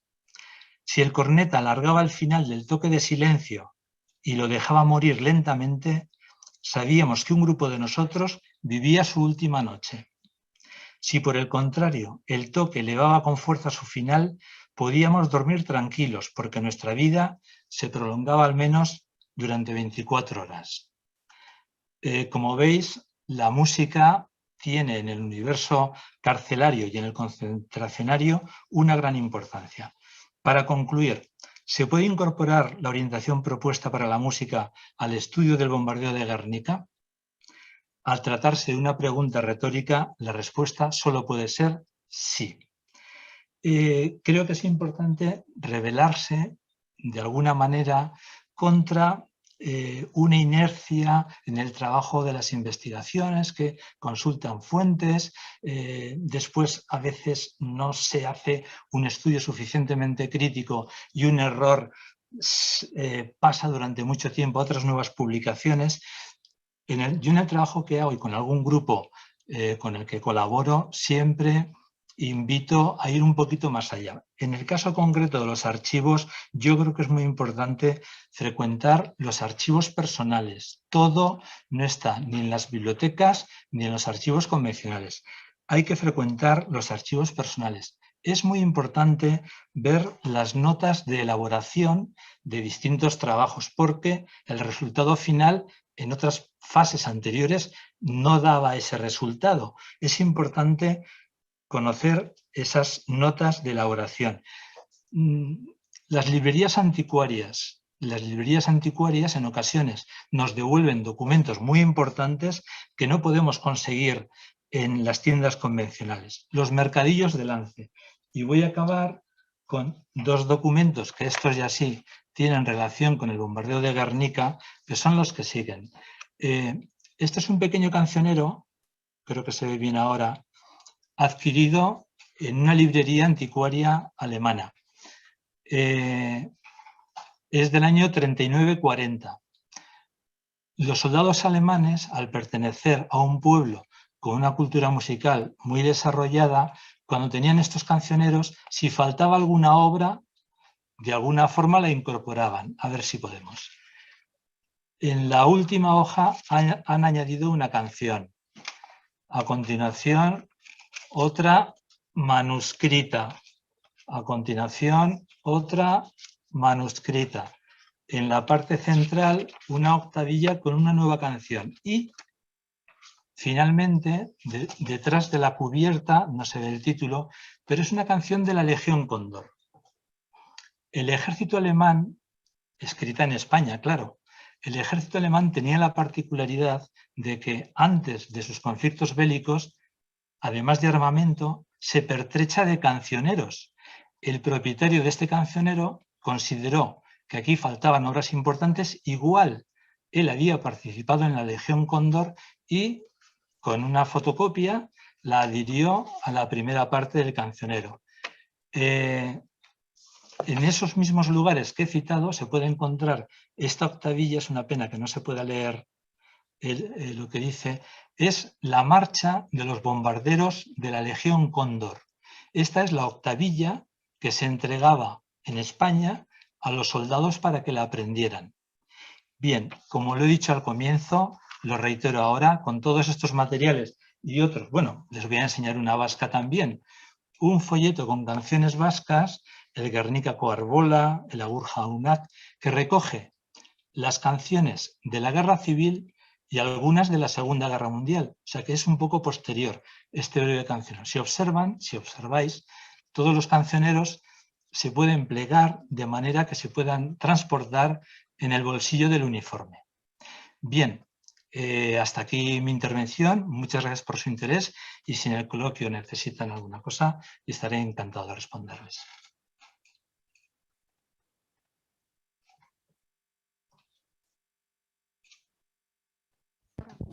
Muchas gracias, Enrique. Disculpa de nuevo. Nada. Y bueno, agradecer a las personas que nos acompañan aquí la paciencia y sobre todo a las que han conseguido arreglar y cambiar el bafle y que podamos continuar escuchándonos. Bueno, voy a dar paso a Almudena Bernabeu. Esta será ya la última intervención de esta tarde. Almudena ya nos visitó en Guernica en el 2019, si no recuerdo mal, en el otoño. Ella es una reconocida abogada con una dilatada trayectoria en los campos de la justicia transicional, el derecho penal internacional y los derechos humanos. Lideró la investigación y el enjuiciamiento del genocidio cometido contra el pueblo maya en Guatemala y contribuyó al esclarecimiento para obtener una sentencia civil contra el exteniente del Ejército de Chile responsable de la tortura y el asesinato del cantante Víctor Jara. Ha litigado en distintos casos en la defensa del principio de jurisdicción universal y esto ya el último año, el pasado año, en otoño, ha conseguido, ella y el bufete en el que trabaja, que la Audiencia Nacional procese a la cúpula militar salvadoreña por el asesinato de los 5 jesuitas, entre ellos Ignacio Yacuría, en 1989. Nos visitó en octubre, si no recuerdo mal, octubre-noviembre del 2019, vino acompañada también de las personas de su equipo, de los fundadores y fundadoras, del Guernica 37 Center for International Justice. Querían presentarlo aquí en la villa de Guernica. Ella nos acercará al ámbito de la justicia internacional. Espero que nos cuente también por qué le han llamado así al bufete internacional. Y también pues, nos acercará hacia sus últimos trabajos en Colombia, qué se está haciendo allí, qué es lo que no se ha hecho en España y también posibles retos de la justicia internacional en escenarios como el de Siria. Cuando quieras, Almudena, eskerrik asko por estar con todos nosotros y nosotras también. ¿Qué tal? Buenos días. ¿Me escucháis bien? Porque es todo así. Eskerrik asko, María. Es un honor estar aquí. No puedo imaginarme mejor excusa para levantarme a las 7 de la mañana de un sábado que estar en este contexto. Y además, lo cual ha servido para que se me haga un batiburrillo, así que espero tener sentido. Ha sido un placer también ser la última. A partir de ahora voy a solicitar ser la última en todas mis intervenciones porque es una maravilla, ¿no? Gracias a la Casa de Cultura, al Ayuntamiento de Guernica, por supuesto a ti, María, y a mis contertulios por acceder a hacer esto el sábado por la tarde, además a todo pecado, que esto se acerca ya a la noche del sábado, así que gracias por la flexibilidad. Y yo quería empezar un poquito por ahí, explicar un poco pues de dónde vengo. Yo soy valenciana, o sea que imaginaros, las costas se acercan y vivo fuera de España 20 y algún año y yo quería aportar, y que primero creo que es un éxito y se debe a la generosidad de María, pero quizá también a haber optado por este nombre que tuvo sus vicisitudes que voy a compartir, pero el estar en un foro como este, el que nos permita atraer la justicia o las aspiraciones de justicia o lo que yo llamo procesos de justicia como parte de la construcción de la memoria histórica, creo que sin duda como parte de la historia de vida de un pueblo y de lo que se debe de hacer. Entonces me enorgullece poder ser parte. Me ha parecido fascinante las intervenciones anteriores de 3 ámbitos o desde 3 ámbitos que naturalmente desconozco, pero que son todos relevantes si uno piensa en por qué hago mi trabajo o por qué hacemos este trabajo. Y por contextualizar un poquito, quizá es interesante comentar que, bueno, yo, y no soy yo a nivel personal, pero hay un grupo, como bien sabéis, de abogados y de abogadas que nos convertimos más bien por accidente en los años 90, principios de los 90, en los abogados que luchan contra la impunidad o que en nombre de las víctimas ponen en marcha, sobre todo en la región latinoamericana a la que se le debe, yo creo, acuñar el término y avanzar estos procesos, y nos convertimos en practicantes de justicia transicional, que pues uno no sabe bien nunca qué significa, pero sí hay, cuando se cierran, quizá haciendo una copia, un repaso pequeñito, sí hay un momento al principio de los años 90, cuando se cierran los sistemas, perdón, los regímenes dictatoriales por fin, digamos, en Latinoamérica, y algunos de los conflictos concluyen, concretamente en Centroamérica, que son los más tardíos, cuando casi simultáneamente comienza una exigencia por parte, precisamente por algo que decía Kepa al principio, porque la historia siempre es digamos, victoriosa, o siempre las han escrito, en particular en estas regiones y en nuestro país, por supuesto, una parte solo. Hay una reivindicación de las víctimas o de lo que se puede en un contexto de conflicto armado interno o guerra civil de los perdedores.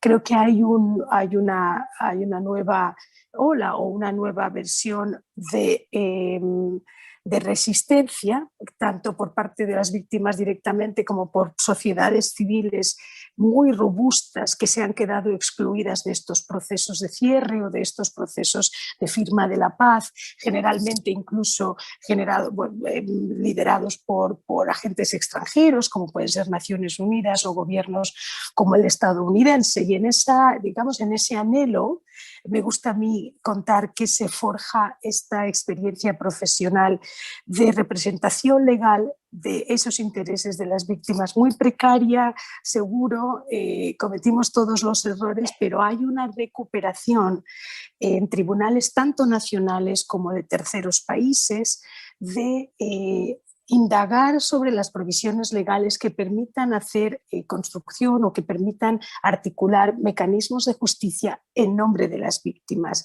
Creo que yo era muy amateur, pero me subí a ese tren pronto, y creo que todo el mundo conoce que en España, igualmente por accidente, que no os cuente nunca lo contrario, pero hay un grupo de colegas, profesores, academia naturalmente, en Madrid, que, y yo decía, y la innovación de algunos actores fiscales y jueces en el ámbito español que adelantan algunas de estas causas. Y lo que genera Y simultáneamente, que es una experiencia que se conoce menos en España, por supuesto los famosos juicios de Madrid o estas causas que se llevaron adelante en la Audiencia Nacional y que sin lugar a dudas, y creo que es importante, cambian un poco el espectro de lo que se puede hacer y de lo que se puede lograr para contribuir a un proceso nacional de verdad, justicia, reparación y lo que hoy conocemos como los pilares de la justicia transicional, idealmente no repetición,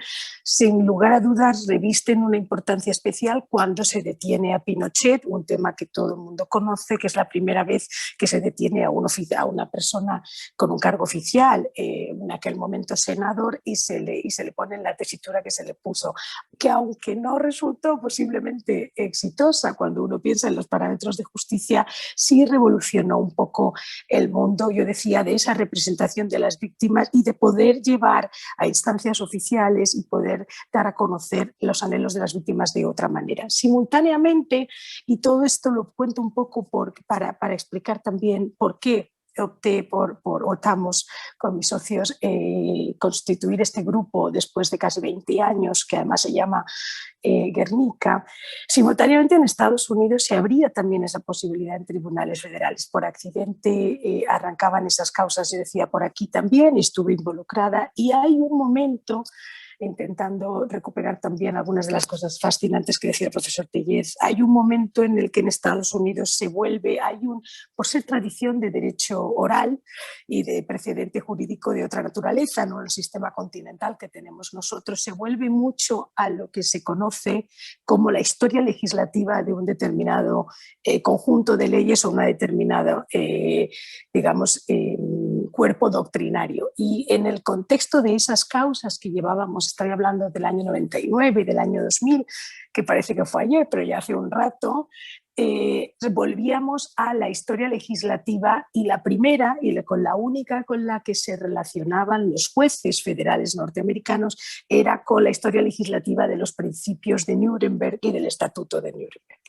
Y a mí me pareció fascinante, me tocó estudiarlo muy bien, nos tocó volver a Alemania y a la Academia de los Principios, que está instaurada en Nuremberg, y se hablaba mucho de cuestiones, no hay necesidad y no es de ser técnico, pero de cuestiones claves cuando uno piensa en articular este tipo de causas por criminalidad internacional, según se estaba forjando, porque no tiene más de 25 años, el derecho penal internacional, la persecución de crímenes internacionales, las conductas, las exigencias de responsabilidad, y se estaba además pues, discutiendo, como bien sabemos, el Tratado de Roma con su consolidación de no solamente de la criminalidad internacional, sino además de la persecución individual de los responsables.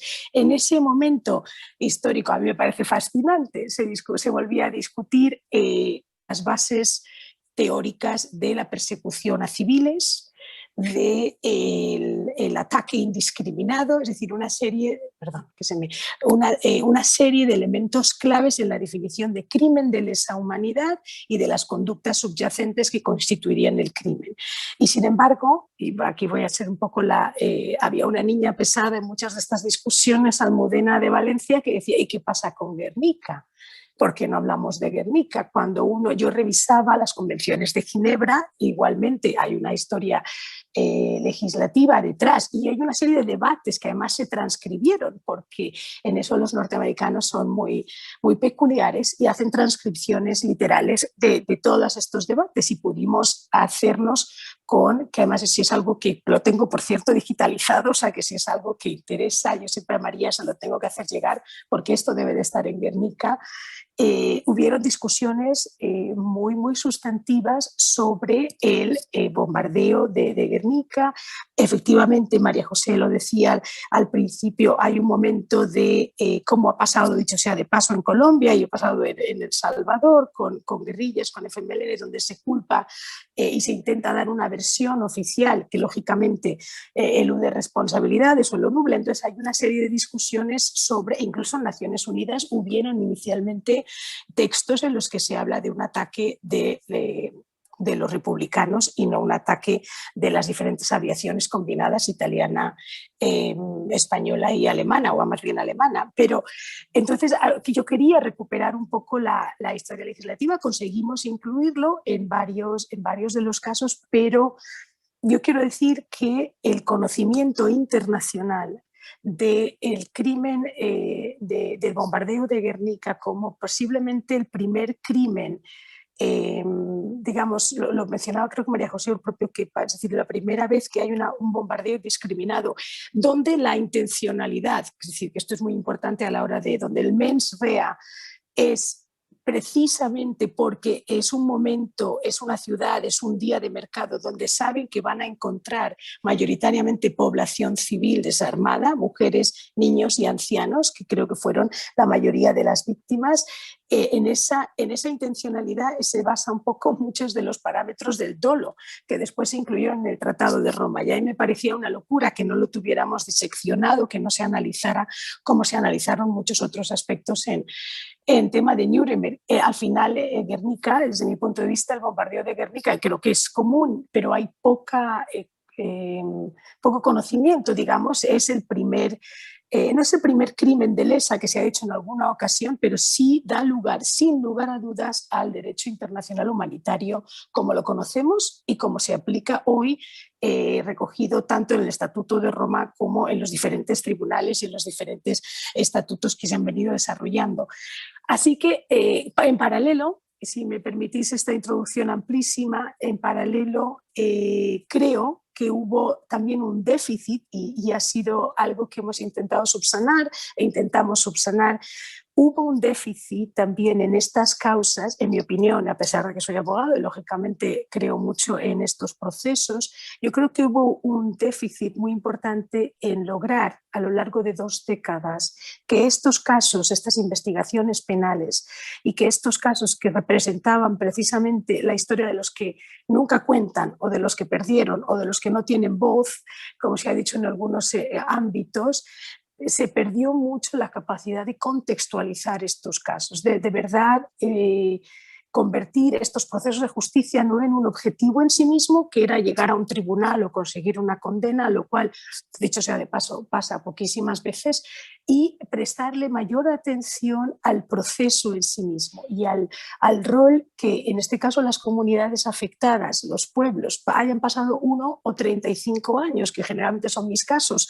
Nunca he tenido, digamos, son casos en los que uno tiene al tiempo como un, a veces aliado y en muchos casos enemigo natural, porque han pasado 30 años y se le han ido a uno testigos, se le han ido voces claves, hay desgana, hay desconfianza. Es decir, cuando uno tiene todos esos elementos, la necesidad de contextualizar estas investigaciones y estos trabajos, y, por ejemplo, entender que ese objetivo de justicia, yo decía, en el que creo fervientemente, tiene que tener un gran componente de verdad que es previo y necesario para una verdad construida desde la gente, desde quien la sufrió, y que me parece clave para hablar de memoria histórica. Cuando hay 7 verdades, como en Siria, no vamos a hablar de un proceso, no vamos a poder hablar de un proceso de transición ni dentro de un año ni dentro de muchos, y además tampoco tienen, digamos, tampoco hay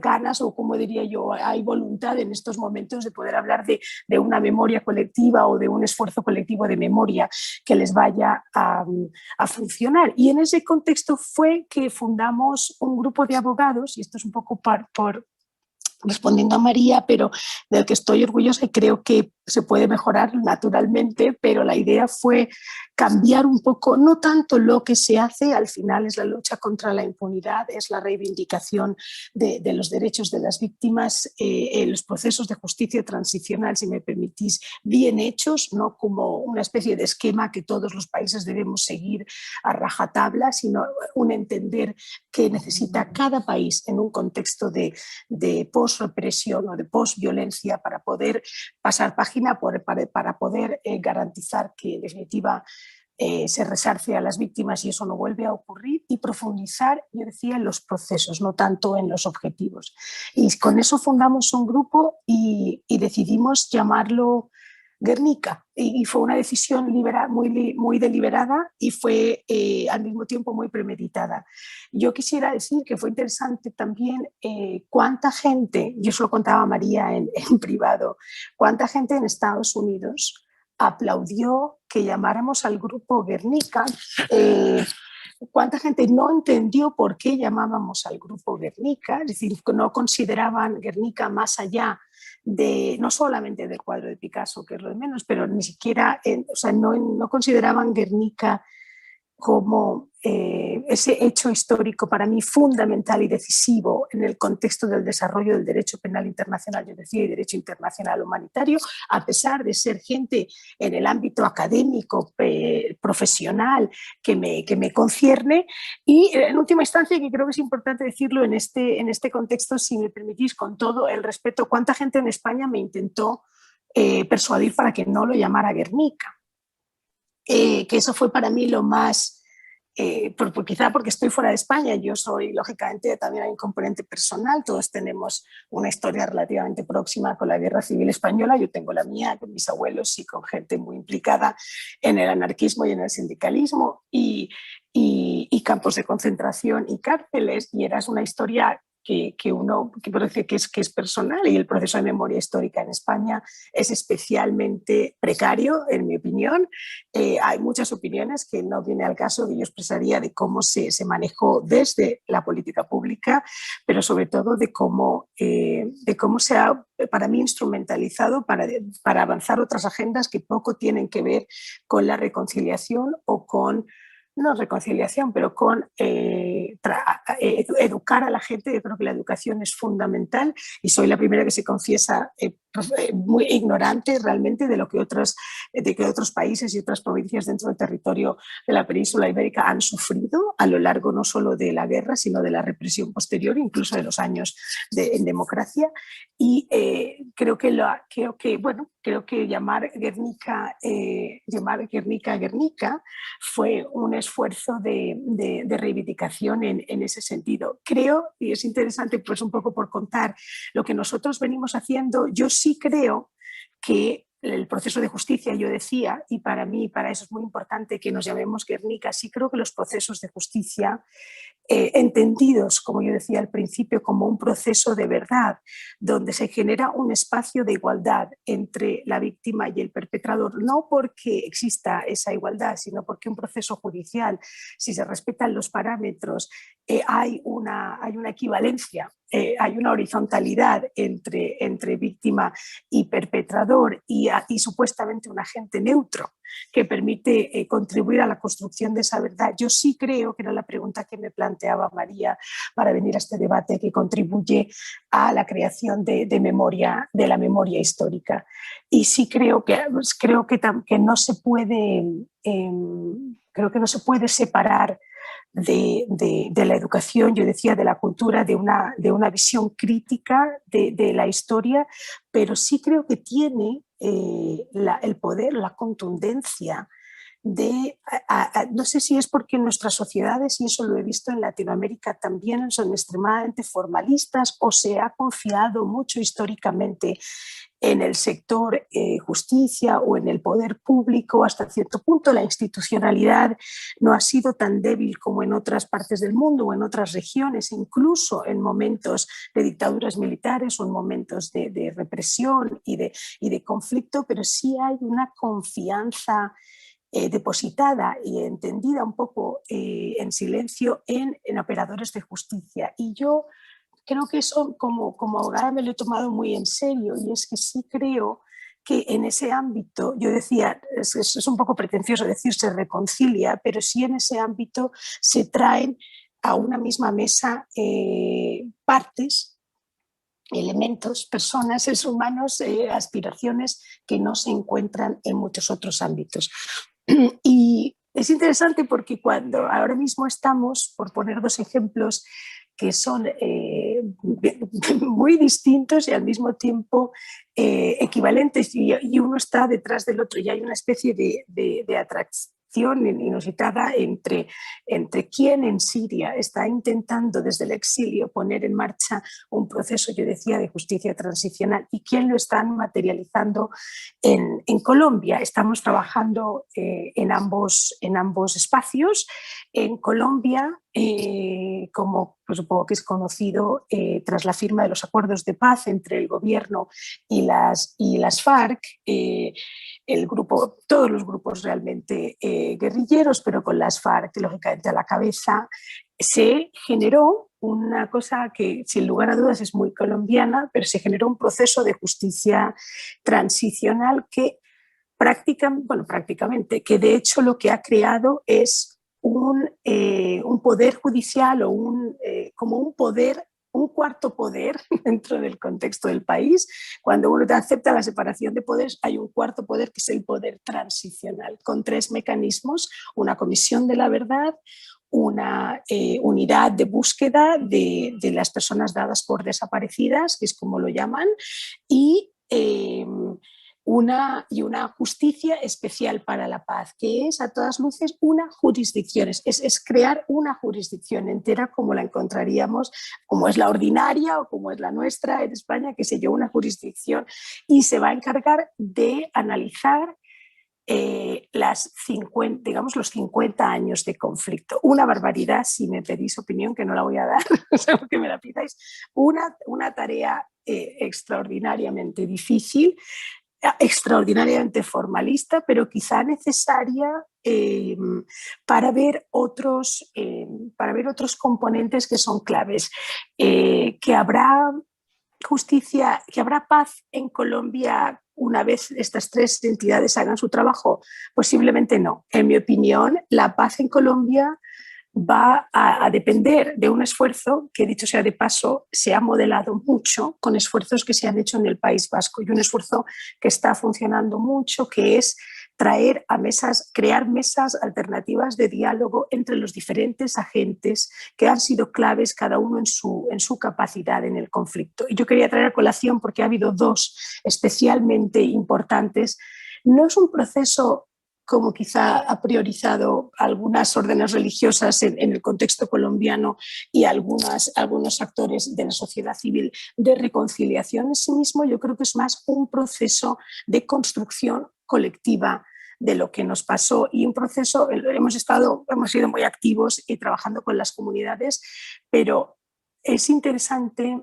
Y creo que les gustaba mucho, decir, escuchar ejemplos de otras latitudes y hablar mucho de Guernica y de trabajos que se ha hecho desde Guernica, cómo tienes que decir, cómo facilitar que uno escuche de su igual o de su enemigo la versión de una misma historia o de una historia que han compartido. No solamente la dicotomía víctima-victimario, a que por cierto María José hacía alusión en la literatura vasca, que me encantaría conocer en profundidad, sino para mí más profundo todavía en ese aspecto que yo creo que todavía nos quema mucho, arde mucho en muchos de nuestros procesos.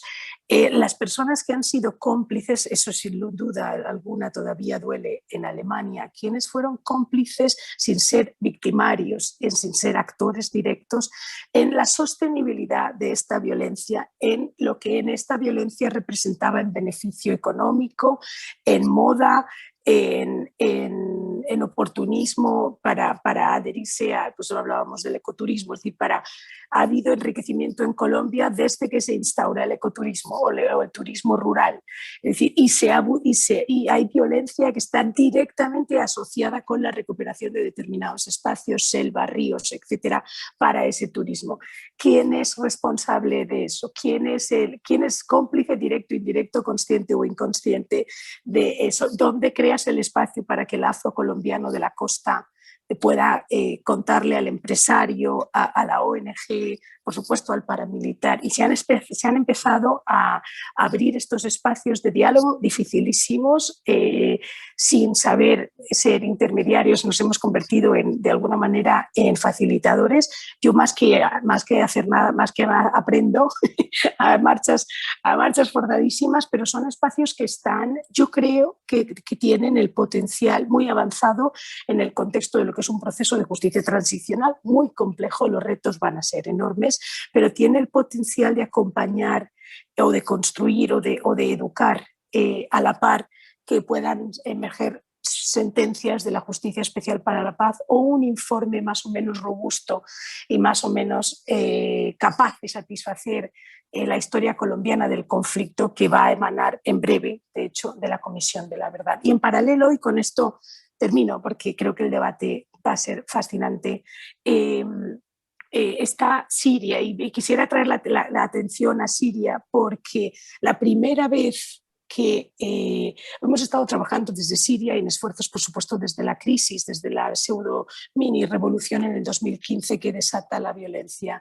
que hoy estamos quizá cansados de escuchar y que no cesa y que ha cambiado de fisonomía pero continúa por parte de la administración de Bashar al-Assad, y se han intentado en muchas partes del mundo. Irónicamente, los que más han avanzado en esfuerzos de justicia en nombre de la población siria exiliada en Europa son los alemanes, la Fiscalía de Crímenes de Lesa Humanidad de Alemania, pues porque la historia afortunadamente funciona de esa manera, y son los más coherentes, yo diría ahora mismo, en cuanto a discernir las responsabilidades e intentar evaluar lo que está ocurriendo e intentar proveer para las víctimas que están, como sabéis muy bien, en situación desesperada. Pero es interesante que hay un momento, hay un debate en el Parlamento Europeo, y también lo tengo por ahí transcrito con gusto, en el que se nos invitó como personas individuales a una serie de abogados y de profesores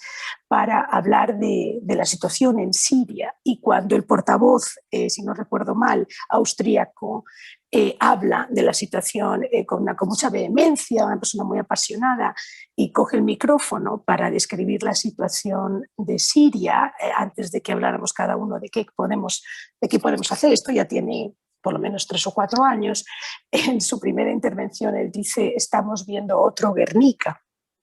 Esto es un Guernica y nadie está dándose cuenta. Y él, cuando habla y se extiende en esta exposición, no habla solo del bombardeo, no habla solo, naturalmente, porque pues todos conocéis lo que está pasando en Siria, pero no solamente es el bombardeo, no solo es la calidad de la víctima, esencialmente población civil, esencialmente población más vulnerable, mujeres, niños o los que permanecen en las ciudades y sostienen, digamos, la vida familiar y la economía.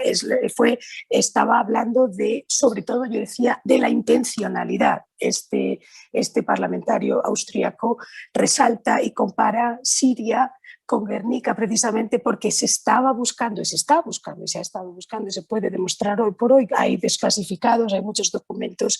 Efectivamente, bombardear en determinadas horas, en determinados contextos, bombardear hospitales cuando se tenía constancia de la llegada de enfermos de manera masiva. Entonces creo que para mí fue muy emotivo recuperar Guernica como el ejemplo en un ámbito europeo de eso. Creo que fue clave. Y en Siria, y cerraré ahí, seguimos sin encontrar la clave, pero creo que procesos, trabajo como el que realiza María en Guernica, el que hemos hablado de conspirar juntas en algunas cosas, y otras entidades, pero creo que tiene Guernica la capacidad de contribuir y mucho a lo que todavía queda por hacer y a lo que claramente no sabemos hacer. Es decir, cuando uno piensa en todo lo que hemos intentado hacer los últimos 20 años, de lo que he podido ser testigo, y te encuentras un 2015 y 10 años cumplidos en marzo del conflicto en Siria, te das cuenta de que no hemos encontrado todavía, lamentablemente, las claves pues desde los tiempos de Guernica. Y yo creo que lo voy a dejar ahí, y muchísimas gracias, y ha sido de nuevo un honor. Gracias a todos. Bueno, tenemos 2 minutos para ir cerrando y terminar en hora. Uy, qué rápido. Quiero agradeceros. Tengo 2 preguntas que han sido recogidas en el chat. Y sobre la primera, ya hemos estado brevemente conversando, pero quiero leer las dos porque nos van a servir para dejarlas ahí, en ese espacio y tiempo en el que vamos a seguir recordando el bombardeo de Guernica y volver a reunirnos próximamente y estar en contacto también. Yo quería aprovechar también para, no sé si os conocíais todas y todos, pero para poneros en una mesa, en una tertulia, en un coloquio, que ahora, después de todas estas 2 horas, sabe a poco. Pero bueno, espero que tengamos más oportunidades. Voy a leer estas 2 preguntas porque creo que en las 2 se recogen muchos de los elementos que han ido saliendo. Por un lado, se nos plantea que cuando se habla del disfrute de la naturaleza, no se está alimentando una forma, y aquí entrecomillado, de consumir el espacio y no tanto respetar y alimentar la vida local. Macroproyectos como el Guggenheim no se estaría a sí mismo alimentando un turismo burgués y excluyente hacia la gente de a pie. ¿O estaríamos realmente cuidando la vida del territorio local o solo la imagen de lo local? Promover el consumo y la imagen o la marca en vez de dinámicas locales ya de por sí precarias y en riesgo no nos llevaría a aumentar las desigualdades.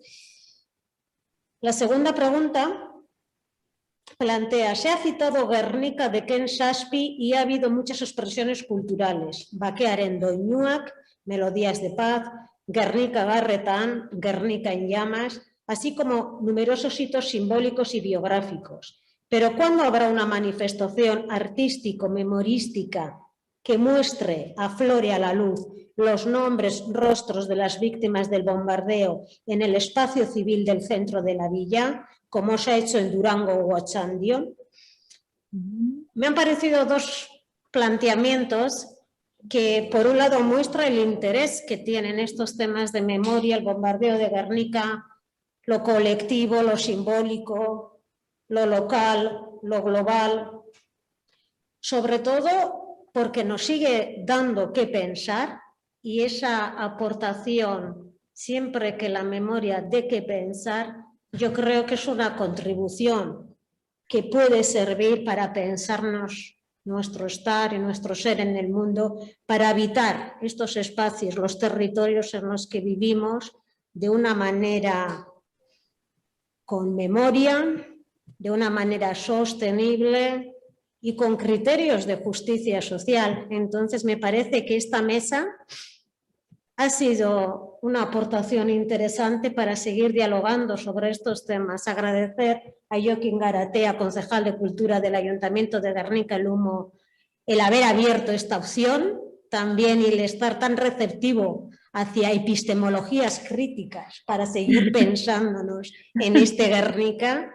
Agradezco a todo el equipo de Guernica Gogoratuz que en estos 3 días de intensas jornadas, la número 31, Jornadas Internacionales de Cultura y Paz, también han estado acompañando todas estas sesiones, y especialmente a todas las personas que han participado el día 21, el día 22, el día 23, este día 24, que han sido unas aportaciones de la voz de, creo que eran 20 mujeres y 21 hombres, semipresenciales. El primer día inauguramos en el Vizcaya Aretoa en la Universidad del País Vasco por un convenio de colaboración. Volvimos a Guernica por la tarde, hicimos una sesión online, el 22 jueves también, estudio de caso de territorios en conflicto, un proyecto internacional con aportaciones de Mozambique, Cabo Delgado y Maputo, aportaciones desde Tolima y Caquetá en Colombia, por eso insistía, también interesante la aportación de Almudena en referencia al proceso de paz que está allí y todo el trabajo de la Comisión de la Verdad Histórica en Colombia. Y bueno, con este cierre quería también aprovechar para volver a Guernica, al bombardeo, seguir recordando y sobre todo para hacer un llamamiento también a una pedagogía de paz, ¿no? La transmisión de esta memoria, la transmisión de luces y sombras, poner luz sobre todo también en esas contradicciones que todavía quedan y en las que estamos intentando resolver y atravesar y proponer. Eskerrik asko, Dani Rementeria, eskerrik asko, Kepa Fernández de la Rinoa, eskerrik asko, Mari José Olaciregui, eskerrik asko, muchas gracias a Enrique Télez Enzano y muchas gracias, Milla Esker, Almudena Bernabeu. Espero que nos sigamos encontrando y sigamos pensando sobre la memoria y su contribución a la paz. Eskerrik asko. Eskerrik asko. Agur, beste bat arte. Ondo segi.